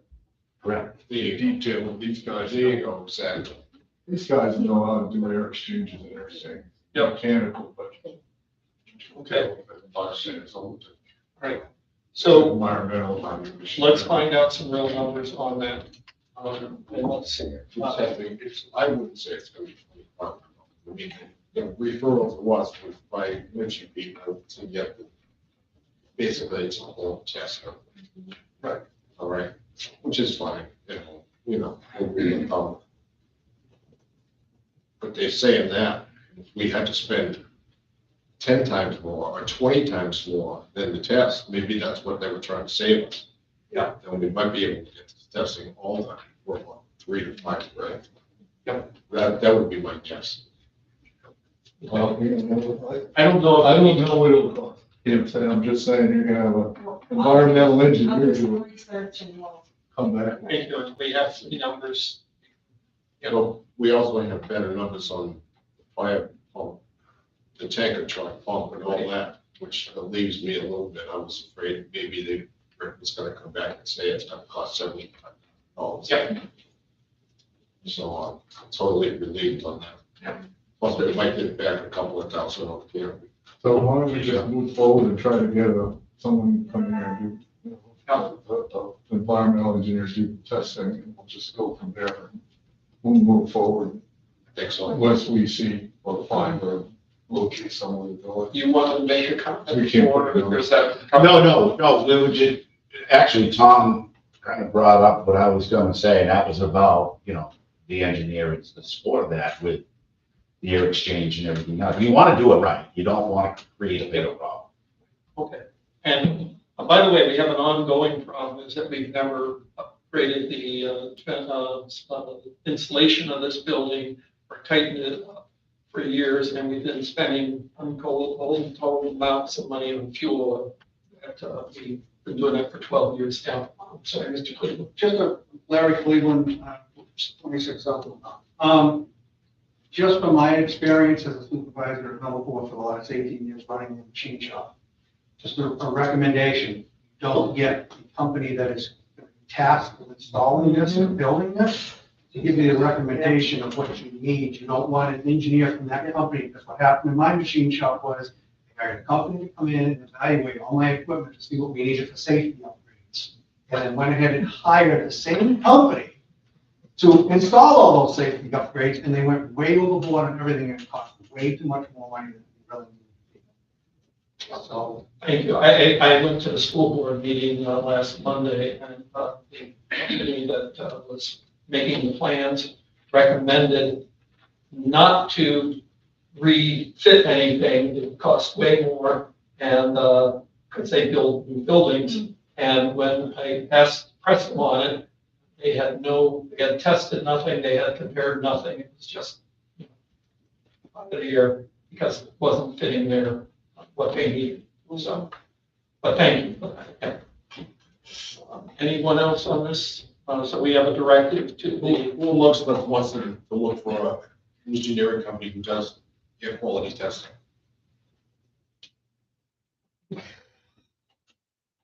I mean, I can participate, but I'm not, an expert either, but I'm certainly aware we can find somebody. Yeah. Lori has her resources and I do. Do we have a volunteer out there? David has a company. Well, let me just clarify it, not volunteering. Your insurance company's loss control agent should be able to recommend someone for that. Thank you. That'd be a neutral party. Yeah, that's a good idea. Very good. Okay. I will participate, and I've been out of town so many times this year. Not again Thanksgiving, but. Yeah, awesome. So we can turn this just quickly over to Laurie Meeting and all of the insurance company to see who they would recommend. I would take the recommendation from the insurance company as to who to go to. Yeah. Okay. They're not gonna make any money on it. Other than they save money. But your problem, get them on the state bid. But you don't want to let them know you had a problem either, so you gotta be a little bit careful how you word it. Well, they're like, yeah, you gotta correct it. And you're gonna get a contractor or an engineer that's on the state bid already, so they've already been So vetted. you gotta use that. Okay. All right, so Shall we move on? I'll be making you jump on that. Thank you. She's tasked with it. Especially if It actually. Sure. Try it once. Thank you. All right. New business, budget advisory committee recommendations and updates. I see one of the things that's been done already. We haven't approved it yet, but there's a proposed budget schedule for the budget session. And I We should all go over this. Yeah, and I might want to go over some of it tonight, some of these deadlines, your recommendations are required, moving things up a bit. Okay. So anyway, that was one of the things they wanted as soon as possible to get into them. What they wish to have also was consistent budget formats. Over the years, we've had 2 or 3 of the budget formats the same, and then a couple of 3 others that were totally different looking altogether. And BAC fumbles and bumbles and has to spend a lot of extra time to interpret what the different budget formats mean. So they wish to have all of the budgets in the same format. Shouldn't be terrifically hard. I don't think. From there on, they wish to have the entire budget all at one time. Let's just get it together. They also wish to have any projected COLA increases included in all step raises, including in the budget. Not yet the operating side of the budget, and then get the wage benefit side of the budget. They want to know the entirety of the budget with step raises and a COLA, just plug a COLA figure in. What the BAC said is that they're not passing a 3% COLA increase, but the Social Security should come in under 3%, so that would be a very maximum be to the maximum 3% COLA in there. It'll probably go down. It probably will, but at least they have a starting point. Okay, so get the proposed budget schedule to them, so as it's shored up. Have consistent formats for all of the departments, the same budget format for all the departments. We don't need the clip notes added in. We don't need the side notes. We just need the budget. Go through it, have them all the same format so it doesn't take interpreting things. Have any step raises in there and any projected COLA increases up to, they said, 3% start, probably to go down. All right. That was it. That's what they asked for. Yep. Excellent. I was charged with, Tom was there. I read it back to them. They agreed to what I just read. I wasn't paying any attention. Yeah, I know. Yep.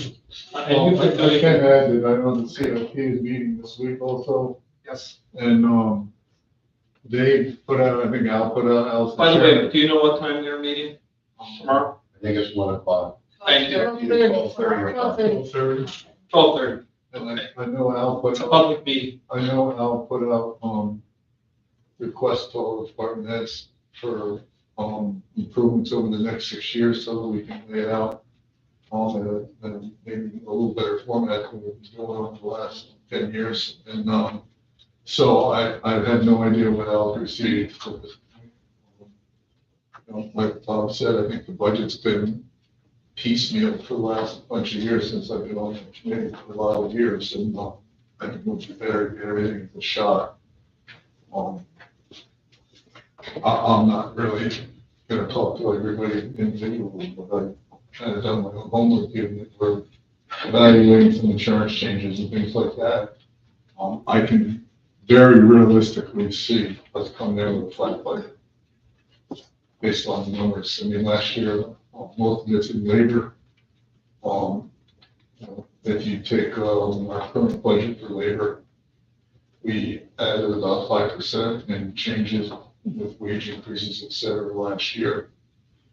And on top of the current labor, wage, just wage lines, not social security or any other ancillaries, that's about $120,000. And if we can save that with an insurance adjustment, we could easily come in, probably including step raises or whatever, with just about a flat budget.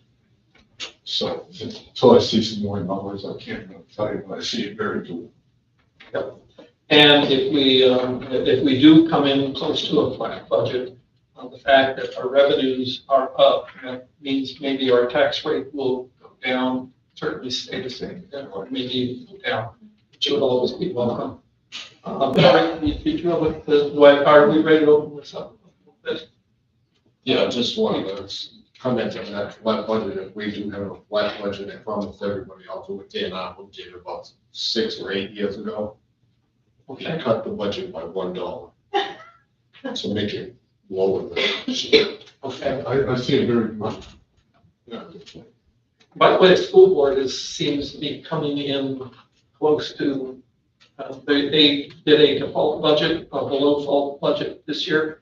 It looks like they may come in, and I hope I'm not proven wrong because they haven't started the budget process. Well, they started the budget process, but not meetings yet.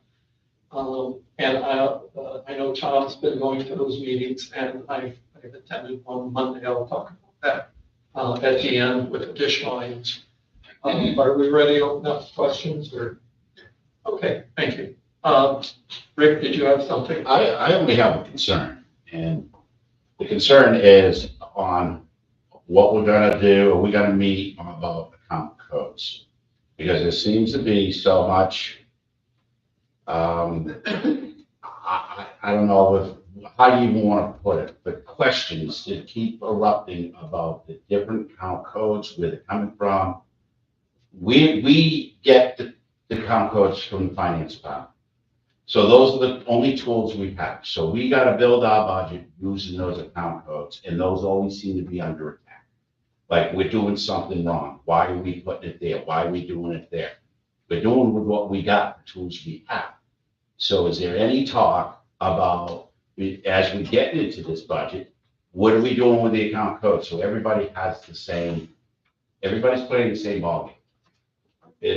I know that even one is background checks. I don't have background checks in mine, so I take them out of firefighter expenses because I have to do them. I'm required by the state to do them, both fire and EMS.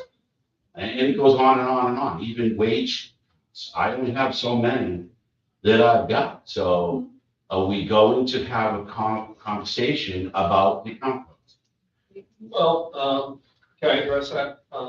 I basically, I've been going over these budgets for 6 years, 7 years. And the fact that I finally know what is what an account is actually paying for, only through the experience of it, because there's always these anomalies, does every department have to have, money set aside for background checks? The fire departments, I don't know, it costs me $50. Now we do $25, it's a different level. Police, I have no idea what they have. It would be the same as us. Yeah. You gotta do the fingerprints, the whole 9 yards, the FBI background. Yeah.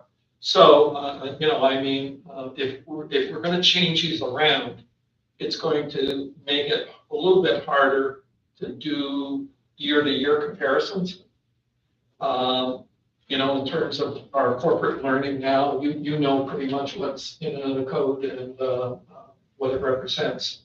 Only because you've been doing this for too many years, So. Yeah, but I think Rick's addressing payroll codes more than specific account codes and stuff. And well, it's part of that. I mean, we have we split the maintenance into supplies versus labor, I think, at one point. Is that correct?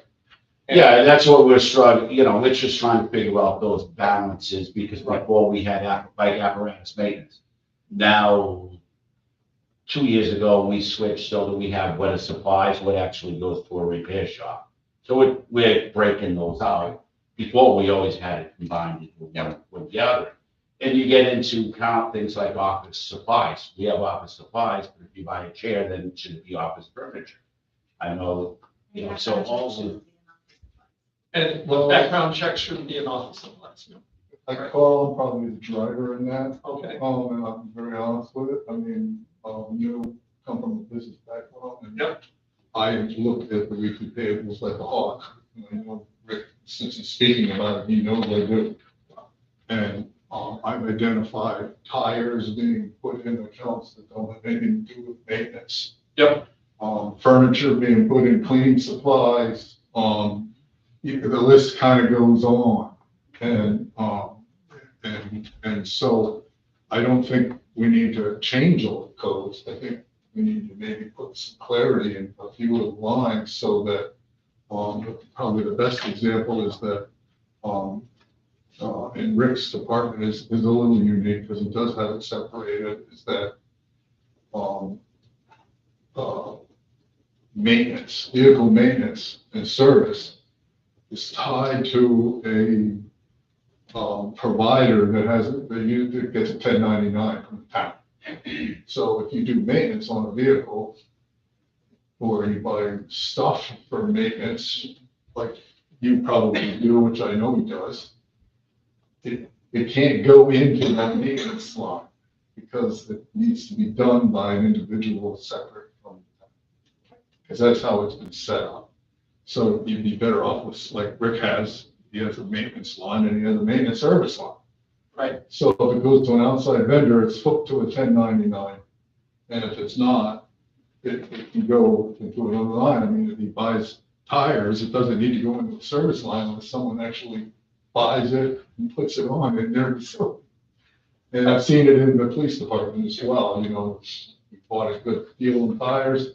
It didn't land in a maintenance line, it landed in a supplies line, which is more like windshield washer. So when you got somebody like, we just went through this with the apparatus, we have Pete's Tire Barn, we're not changing tires in trucks. No, but that's. We have Pete's Tire, so the tire would be part of that service. That's correct. So we want to make sure that they're not breaking the bill out, well, this is for the tire, this is to put it on. That's correct. Because they're an independent service provider and you're gonna get a 1099 from the town. You know, for their work. So I think there are two elements to this problem that I see, and I appreciate your fresh eyes on it. You know, a lot of times things are done by tradition because that's the way it's set up and whatever. We've got bookkeeping categories that were given to when we bought the system that we tried to adapt our whole I think that's part of it as well. It could be part of the problem, so, you know, I think. That's correct. Right, and yes, and we have the DAR. So I don't think it's a major overhaul. I think it's probably more adding stuff, but then, you know, there's a counter side to that, that the more accounts you have, the less accountability you get. Agreed. It works both directions. Yes, and the more accounts you get, the more confusion you have. Well, the more you can push it around, you know, so I understand Rick's frustration. All right, but. Sending you accounts that are recommended while we're going through it. To the budget That season. way it's in- And this is something that the Budget Advisory Committee may want to get input to in terms of interpretation of, you know, where things are. Must remember too, that we're kind of locked in to where we're supposed to spend the money according to the budget schedule that we have. And we approved. So if we didn't put in enough money for tires, for vehicles, for any of the departments, all right? And two of the tires blow out, you can't just sideline the vehicle. We need the tires, so they have to take it out of some budget. But if they didn't budget tires, then what? Right. Well, It comes out of another budget somewhere else. It has to. It's a growth budget, Bob, so we have, Correct. we can move money around within a $5.3 million budget pretty easily. That's correct. And so This is where where a line item budget from the department head standpoint, yes, but from our standpoint and the taxpayer standpoint, there's a gross budget. We can manage that within categories. So like I say, I think there are two elements to this problem. One is basically strictly finance in terms of their categories and what people are using, what the department heads are required to use, what's given to them. And that is, you know, a meeting with the finance director, you know, a talk over some of these issues one-on-one. The other is training and trying to get the department heads to know what categories they have to do, because this is all done by, you know, 20 different individuals who have to make entries in this stuff, and it has to be transparent to them what to do, and they're gonna make mistakes, but, you know, that's what we're gonna have to deal with. But then we need to communicate any changes to them and help them get through that. Yeah, I think it'll be decided upon together when we meet. Ms. Lori May and I will sit down with each of the department heads and we'll address everything. I think it's gonna be a progress. Yep. Because a purchase order, for instance, like I suggested back in July, that would solve a lot of this because you see it before it's actually purchased and you know where it's going. And it would be all signed, bill comes in, Lori already has it, where it's everything about it smoothed out. It's one stop, so to speak. Right. That's Saves Rick's time coding and Rachel's time coding a credit card, it's all done in a bit. So. And that's a conversation I think that Lori May needs to be part of, because she has to navigate stuff and we don't know if it's going to, anyway. But that's a department head thing, and I think that should be talked about at that meeting. Yeah. To Tom's point about the gross budget, that's correct. At the end of the year, we usually do all the transfers between line items in the budget. And it's all done typically December 31st. All right? We don't do it all year long because it would take forever.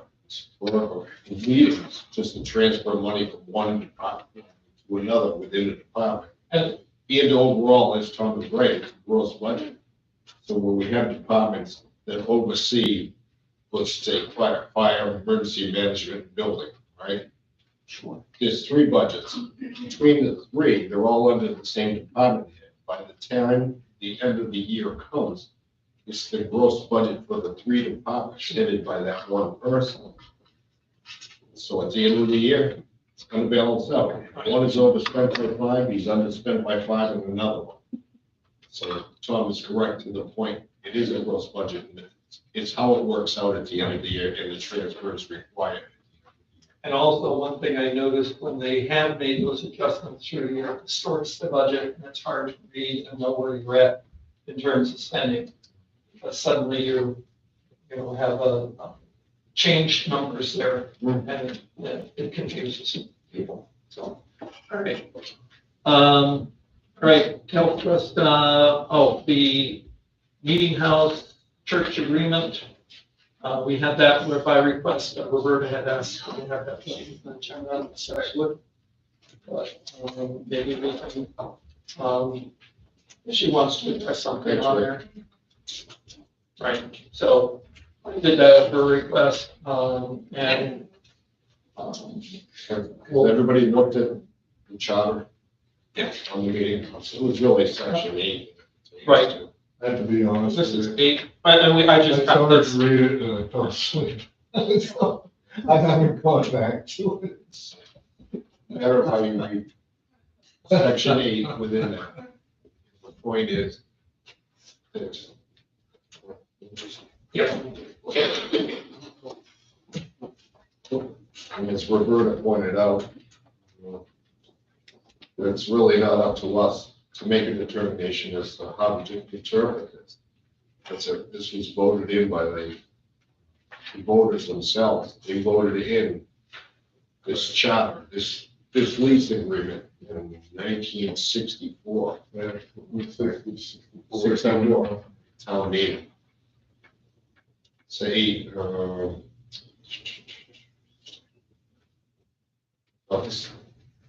this is the Ralph Ward Trust Fund. Well, that's the word trust fund, it's not the church. But anyway, Anyway, I got that part through. chapter 8 within the lease agreement state, the church congregation pays for X amount of things in their area. The town pays for X amount of things in their area.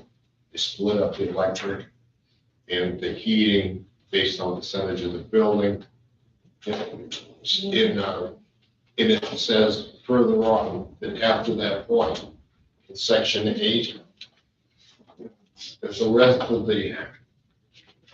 that except as otherwise provided in this agreement, the town and the church shall equally share in the cost and expense of maintaining and repairing the entire said building, meeting house building, including roofing, painting, said building, and repairing the heating facilities. It goes on a little bit more than that, but Roberta's point was correct. And what do we do about the inability of the congregation to pay their 50%? Think still we should bill the 50% cost. They can't afford it, we're gonna have to take care of it somehow. If the building needs maintenance, I'm not gonna see that building go downhill. I would agree with you. Absolutely not, that's a standard for the town to bear of. So what, just to repeat, what you're proposing is to send them a legitimate bill they are owed, so that they will. If they can't pay, maybe then you may have to go to town council as to how do we go about dealing with things after that. That's all I can say. Right. I don't want to be there, but would prefer to not to come back to the congregation and seem to be beating them up. I'm not. But I know that there's some problems with the finances, and I thought it would eventually just might happen because all of us in congregation, I'm not sure. And then it may happen anyway in several years. But I didn't want to push it.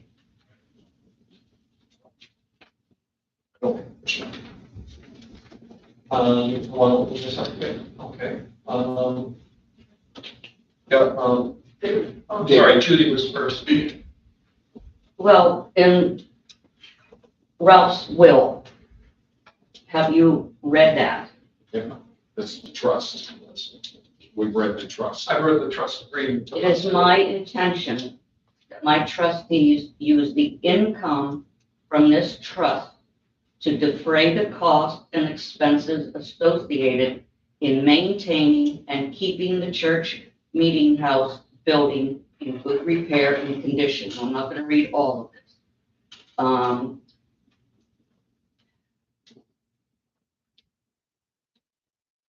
And it goes on to say, under the terms of a certain agreement between the town of Ringe and the First Congregational Church and Society of Ringe, dated September 17th, 1965. It is my intention that the income generated from this trust be used in such amount at such times as my trustees, in their sole discretion, may determine to defray these costs, which are presently the responsibility of both the First Congregational Church, the Society of Ringe, and the town of Ringe, under the terms of the above-mentioned agreement. It's all spelled out. He realized that the 65 agreement, 20 years later, that the church is not going to necessarily be able to live up to this. I mean, so he has spelled it out, and I would think that this would take, what do you want to call it, precedent over this. Ralph saw this as a potential problem. He took his entire estate and turned it into the trust. So The trustees have worked with the meeting house committee. They do help to defray the cost. Defray the cost. It does not say that the board trust fund takes the place of the responsibility of the church. Under the lease, it does not say that. okay, I mean, Is there any- there were mistakes in that. If you have the original copy, you're gonna see in the original copy that it says Dave Tower is the one that has to. Trustee forever. Yeah.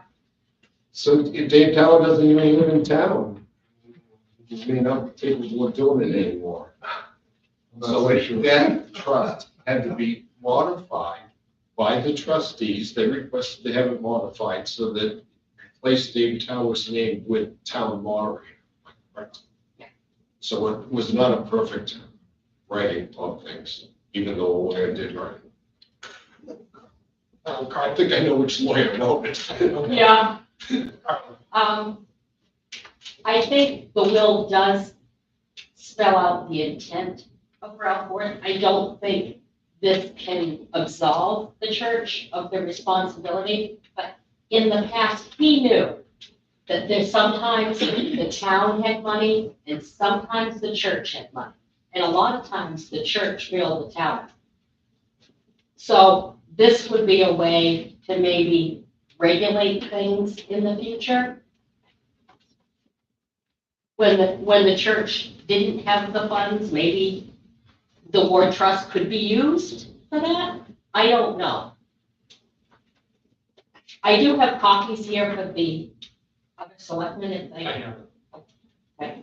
Do you want one, Laura? You and I in the committee have gone through these Yeah, documents well, I think it's. quite late. Right, but I think it's another way to look at it, rather than coming down really hard on the church, that there may be some wiggle room.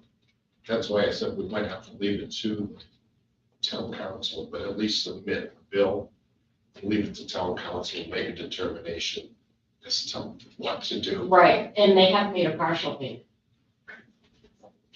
I will say They too. made the payment that they could, Right, which is, I was trying to scoop by that a little bit. yeah, About 3 meetings ago.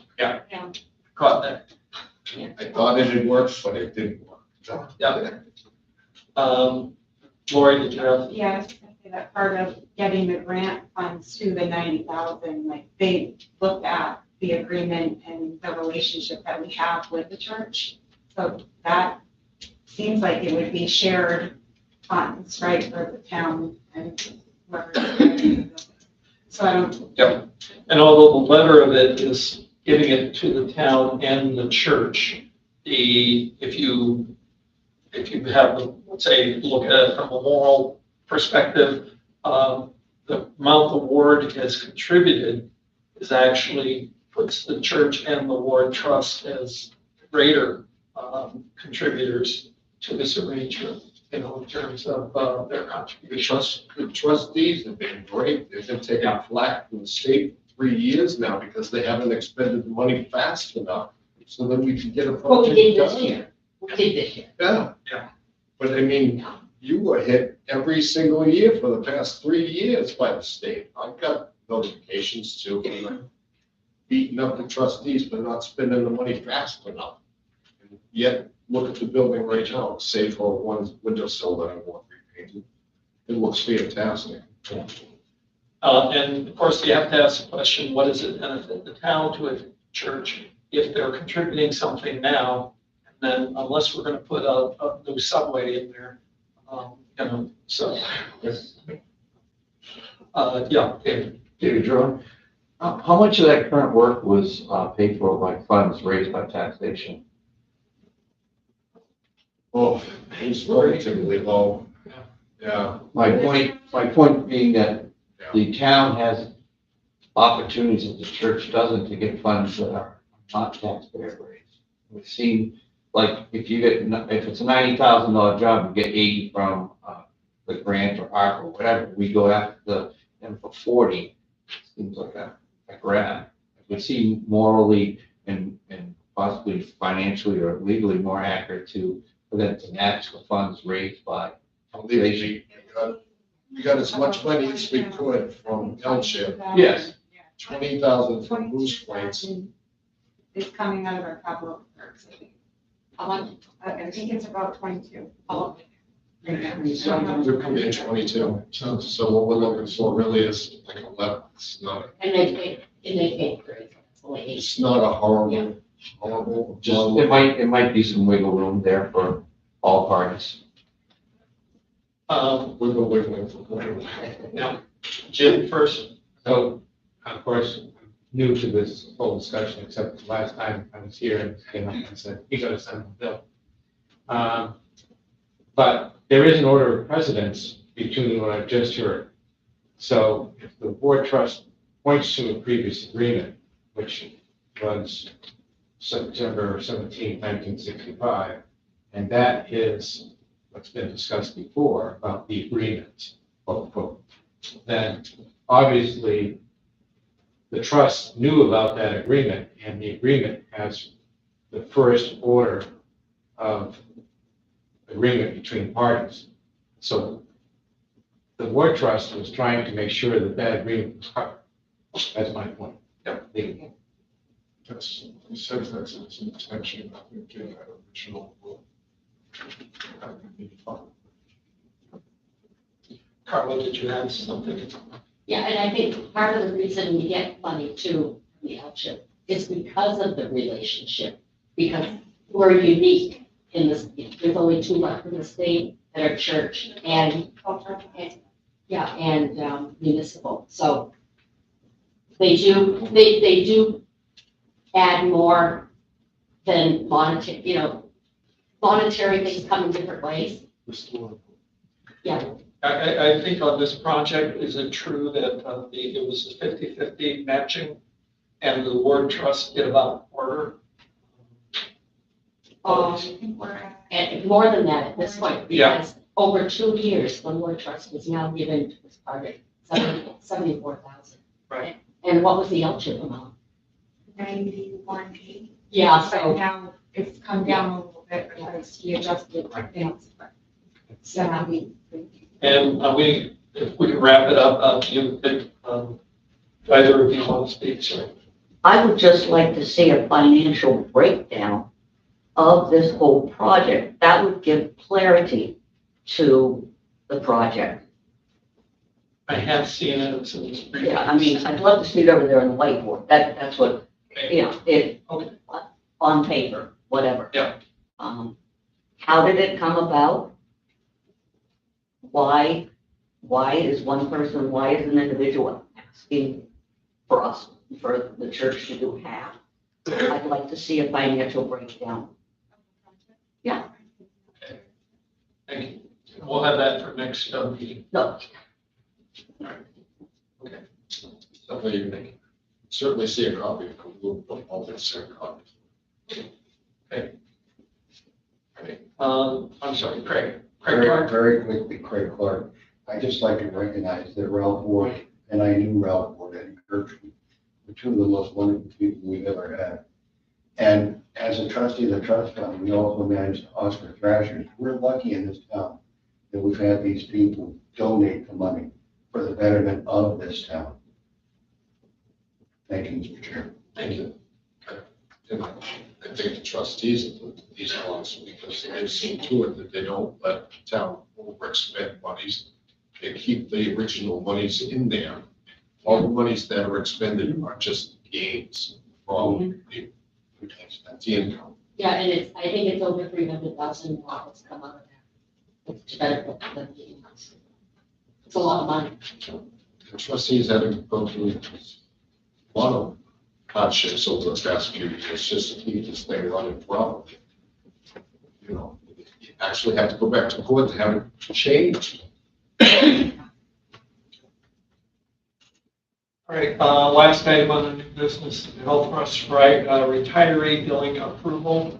The town already has a retiree billing agreement in place, with the health trust since 2014. This is an update basically due to its changing the medical plan.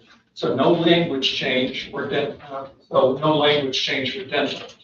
This is the same document for medical and dental. It allows health trust to bill retirees directly instead of the town having to collect the premium and sending it to health trust. Basically it means that instead of the town, instead of the town having to go collect from the employees, they can be directly billed from trust. So I'm making a motion to allow Lori to sign the document for health trust. You just had a couple of questions. Yeah, this is no billing to the town. Yeah. First of all, are we going to continue with the health and dental for the retirees, even if we change the health, dental, Nothing will change for the retirees. for the retirees? Okay. And how many retirees do we have involved in the retirement system? I don't know. It's tiny. Yep. So I just don't want to see the retirees having to pay an exorbitant amount Yeah, no, nothing to these changes. people. Nothing will change.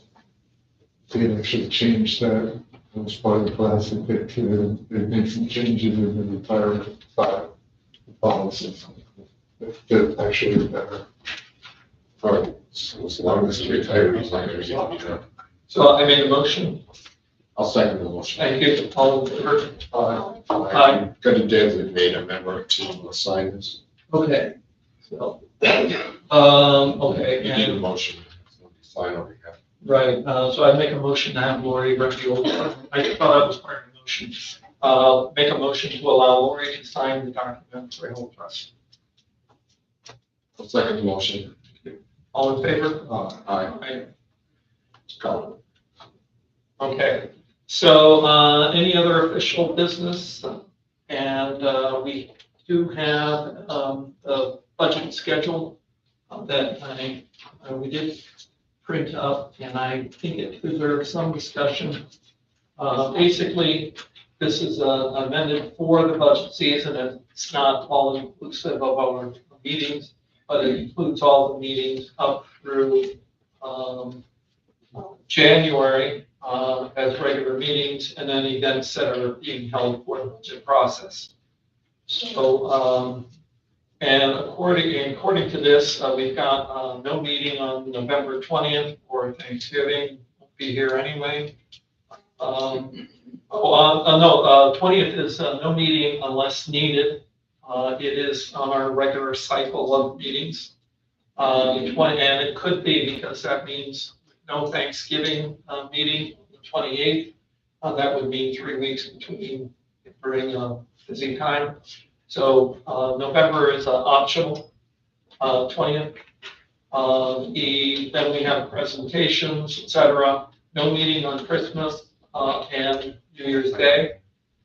And pretty much weekly meetings up through October, with the exception of, pretty much all through October, the exception of the 14th. The September expenditure reports, workshops to the department heads. I'm wondering on the 17th of October if that needs to be moved up for department heads to see. The expenditure report? September expenditure report and budget worksheets distributed. Budget worksheets need to be distributed. The September might be difficult in terms of getting it done by finance. Yeah, I had it for the 16th of May, so she explained something that she couldn't get things under and needed the action. Right, so the 17th in terms of the expenditure reports. What about budget worksheets to be distributed? Could those be distributed sooner so that department heads could fill them out? Because they're working on their budgets now anyway. Okay. And there was, we have a joint session on BOS and BAC on the 30th of October. And we're meeting with a group of department heads. And I know you're meeting with them tomorrow to decide who that first group is. You might want to move things around. But if BAC could get their budgets prior to 1 week before that meeting, that would give them more time to meet to talk about. So I could get that first group processed earlier than, as opposed to the 23rd, if they have it 17th or thereabouts. So, or the 16th. Our goal is to have the whole budget complete by the 23rd, so. Correct. Should be. Hopefully. Yep. Then we'll only give the BAC 1 night to go through it. You're looking at me, you're. I'm just Oh, saying, no. I'm saying, 1 week. Yeah. we'll only have, No, this is. they'll admit that probably the night after they'll meet the 24th, and that'll be the first and last time that they'll be able to meet. Prior to coming in. Right. So what I was proposing is that because 1 week is too short, that on the first group of department heads, at least that group, get a week even sooner. So that could be done on the 16th for those, the third of the departments that are scheduled to be reviewed. That'll give the BAC 2 weeks to look at those budgets. And then the other ones can come in later, but then they have an extra week. See, it would be nice to have the entire budget prior to 1 day before the final meeting that the BAC would have. Right. That'd give them overnight. Oh, I see it, because they meet today. Yes. That would only give them 1 day. No, that's ridiculous. So, Hey, they're gonna beat me up if I come back and tell them what they. oh, if I was on it, maybe I'd beat you. I volunteered, I'll take the beat. They're gonna hear it till the following. Right. And it may be that their meeting date the day after is maybe not optimal, that maybe they should be meeting the day before, so that they have 6 days to review it and then talk about it before the following meeting.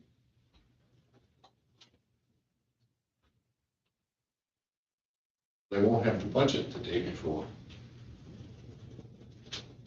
Um, On the 22nd, they won't have the budget. In fact, Right. so So they can't have a meeting without having the budget, I mean, unless you want them to write up a budget for you. Oh, no, I want that first group. They're willing to do that. I want the first group to have the budgets by the 16th. So that they do have a week to process it. We can have a board member who demands that all of the formats are the same. And I agree with it. If the format is not the same, then that entire budget will be voted down. Presented at $0. I think I know where that confusion is coming from, because if you have a department, you put it in an Excel spreadsheet, and they'll have that as their backup. And we had some come up with their own. And Right. We just will say, We'll we're talk to not that including person. those, we're only using a software. It is a conflict. Yeah, right.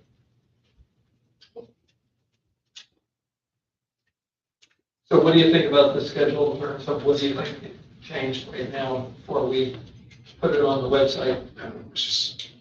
We'd like to see these figures get to the BAC as soon as possible. The year for BAC just got these piecemeal budgets sent to them. Right.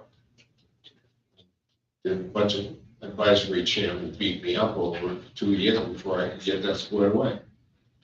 All right, took me 2 years to get chairman of budget with entirety for the BAC all at once.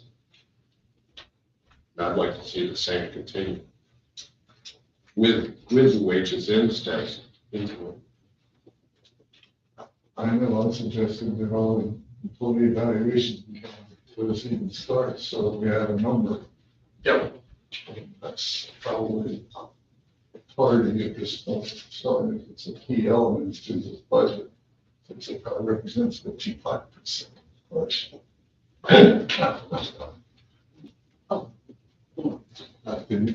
you haven't got anything back on the department. As I know you mentioned it, you said to.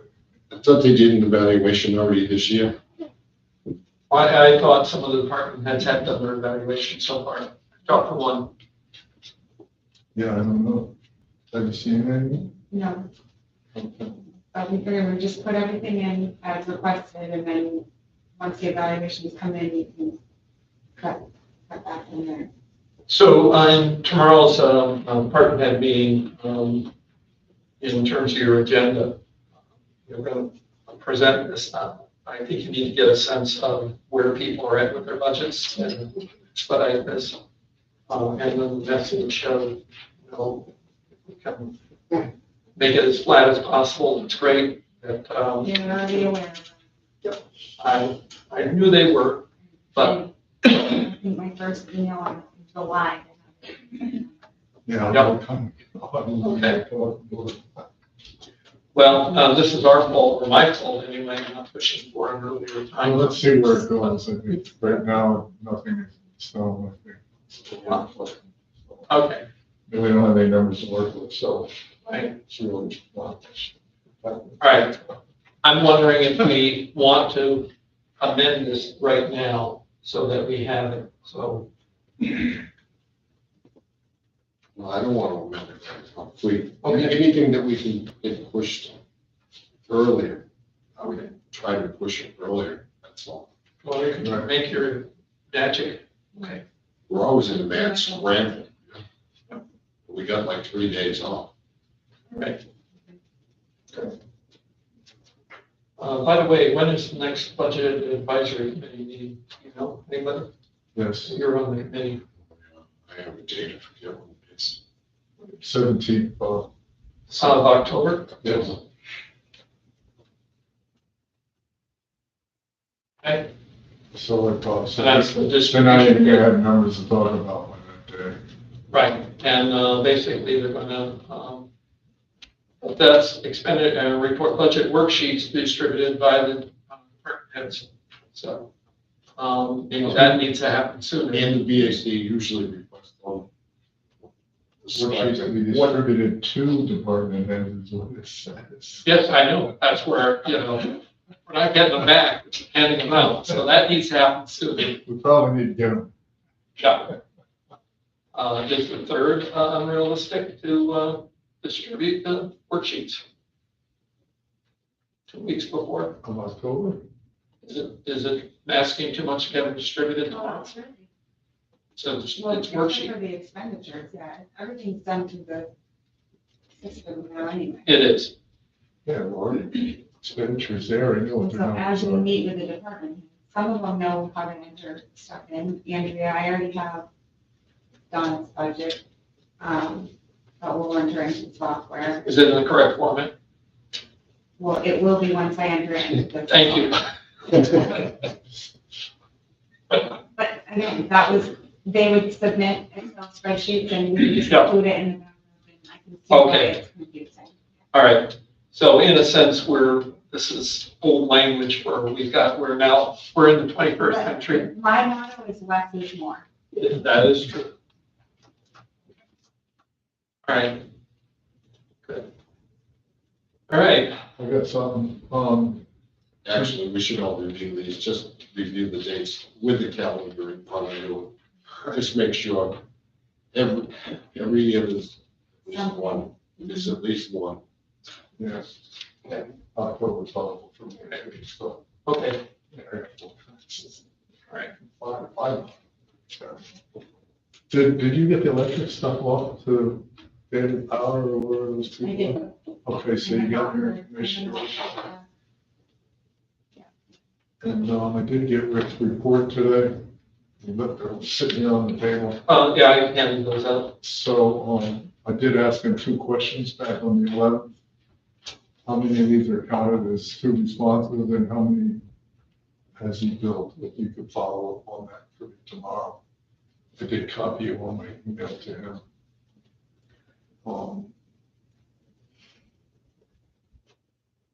But this is the start. Okay.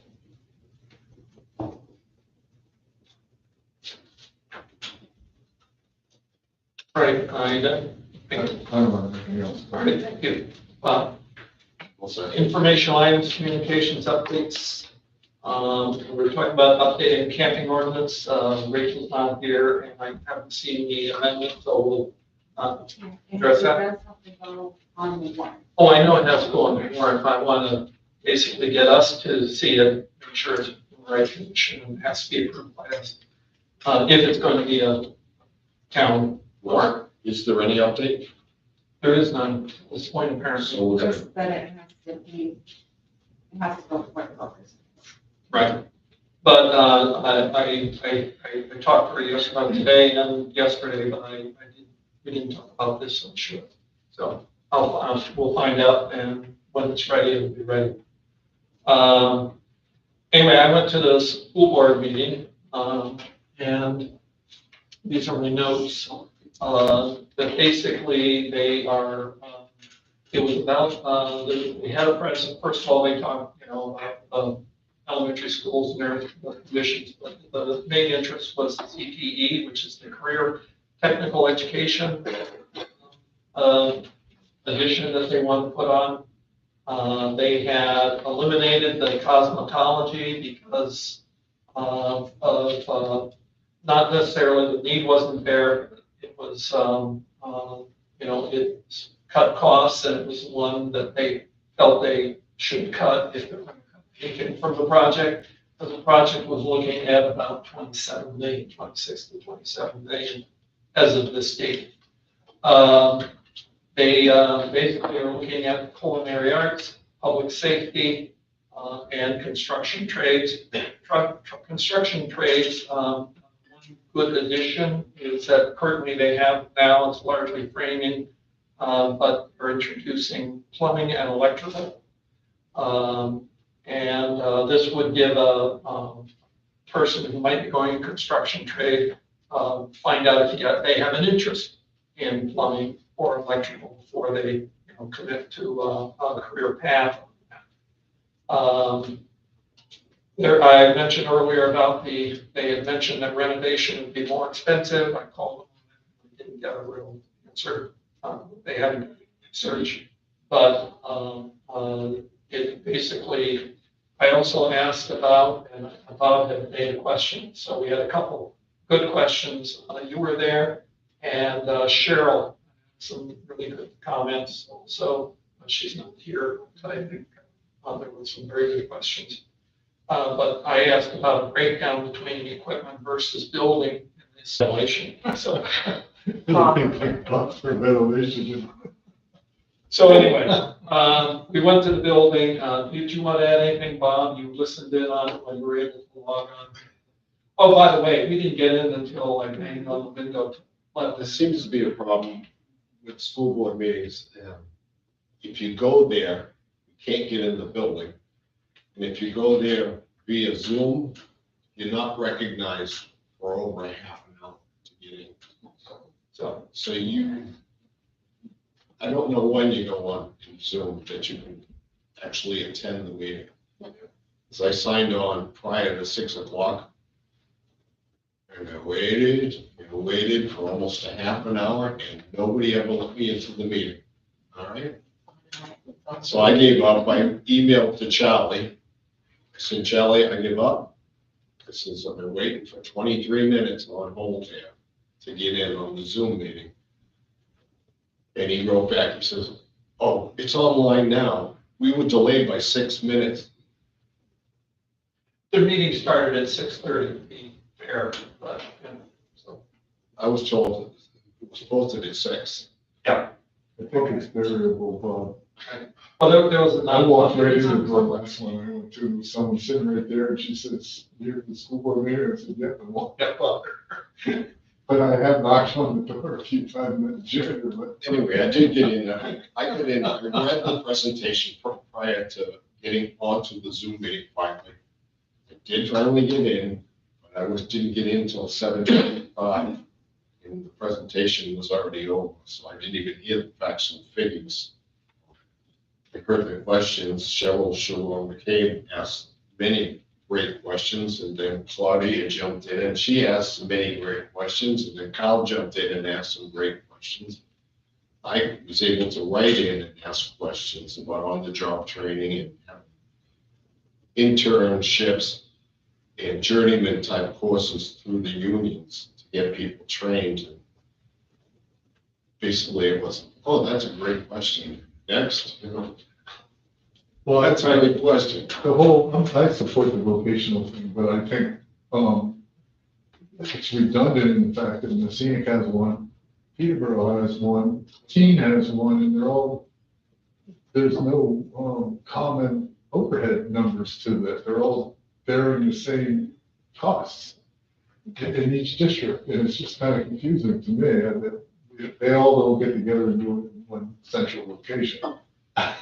The other thing was they had guesstimates of figures. Yes.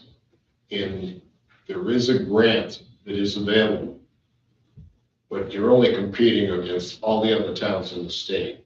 Plus the state itself, who's trying to build a new men's prison, is definitely going to be at the top of the list for that grant. And even if they were rated as being at the top of the list on the grant, they would get 75%. If they made the very ultimate top, and pretty much from what I'm hearing, they're the very lowest ranked. So I don't know what percentage they could even anticipate. So they don't know how much grant money they even possibly get. Not yet. Right. They don't know the maintenance costs of the building per year, once and if it's built. That's a figure that's non-existent. But these are questions that were asked at that meeting. I thank Charlie for inviting us to the minutes and giving me the access code. That was kind of rough. Yeah. Oh, sorry, Claudia, did you want to?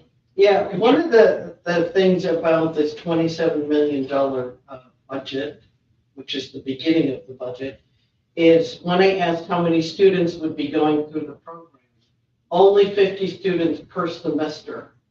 So year one would only be 150 students for the budget of $27 million. And so that's a real concern. Part of the reasons they cut out cosmetology had to do with also state not wanting to fund that the way that they wanted to fund some other things. And the issue around, for me, around culinary is, people like to cook, but putting in a whole culinary track is that really a livable wage once you finish that? In terms of the cost of living here in our area versus the trades. Trades, you can create a livable wage, you can buy a home, you can have a family, but how many jobs are available in this area with a livable wage for a culinary track with that much money being put into a new, totally new building? So they really didn't have any answers around that. So that was also a little puzzling for me. And the numbers were shifting. You mentioned the limited cosmetology, so it went from 27 million to 5 million. They said they took off 5 million, so they came up with a number of 18 to 22. I'm not sure how they got the 18 if they took off 5 million on 27, but you know. Well, when you start building this project, you're gonna have So- you're gonna have $2 million in change orders, so I Right. guarantee you. Exactly. Well, my other concern is you also have an existing building that's going to need maintenance over X number of years. And so this is a completely new structure. And even if they get 75 cents on the dollar, it's close to $7 million that the taxpayers are gonna have to fund. And then you have an existing structure that's gonna need to be maintained over the course of the year. That's aging. And somebody will need to address that financially at some point, and that was never talked about. They're trying to push it onto the March warrant. They are. They're pushing hard to put it on the warrant. Yes, they are. So I can add a little bit on my last comment that we talked about with the return of money, excess revenue, unexpended funds. Okay, let me finish this topic first because Judy wanted to comment. I've got several things, but, first of all, Bob, there's one link to get onto Zoom. All you need to do is click on that link. You will be put in a waiting room and you get on quickly. I do them all the time. It's on their website for their school board meeting. That's where I got it. Okay. And I waited. So my understanding is you talked about the different schools. So Conval is proposing something, Messinic is proposing something, as is Conant, okay? And yes, they're working from the state pool. I've been in school districts with tech centers, and they are amazing. And one had a culinary arts program, and it was phenomenal. But here's my big but. Yeah, you got it. So last week in the Ledger, there should be we should all be up in arms about this. State money having gone into Lionheart School in Peterborough area and abuse of funds. It was in the newspaper. You can go online to New Hampshire Journal and find many stories on Lionheart. But that school got a huge amount of state money, over $1 million, a startup, and your EFAs are going to that school for the students that they are serving. Now, educational freedom accounts. How are they using the money that has been given to them from the state? And how are they using the private investors' money? There are many questions, and I wish Jim Quayle were here because this is something the state really needs to look into, and we should all be concerned. Educational dollars from the state aren't necessarily going to our public schools. They're going to a charter school, and we've got a charter school in our backyard that is obviously abusing funds. So read up on this, contact your state reps, contact Department of Education. That needs to be investigated. It's a good topic. It's a little off topic. I know it's off topic, but it's money. Thank you.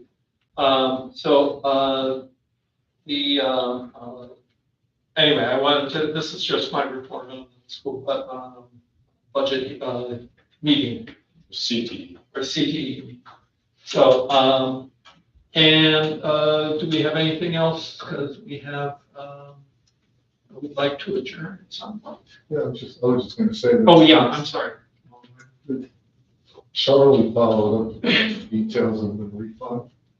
And unfortunately. Oh, the 1.7 million? Yeah, I can't, I can't seem to pull it up when I rushed out of the house. I was gonna print it off. Okay. But, I don't know what our estimate was for the school this year. Do you remember, Bob? 160? 116 on the school side, the increase for us? I don't know. It basically was gonna cut it almost.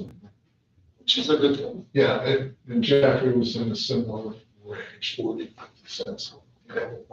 Our estimate, which we'll find out. And they were able to return this one for less than the full budget. And,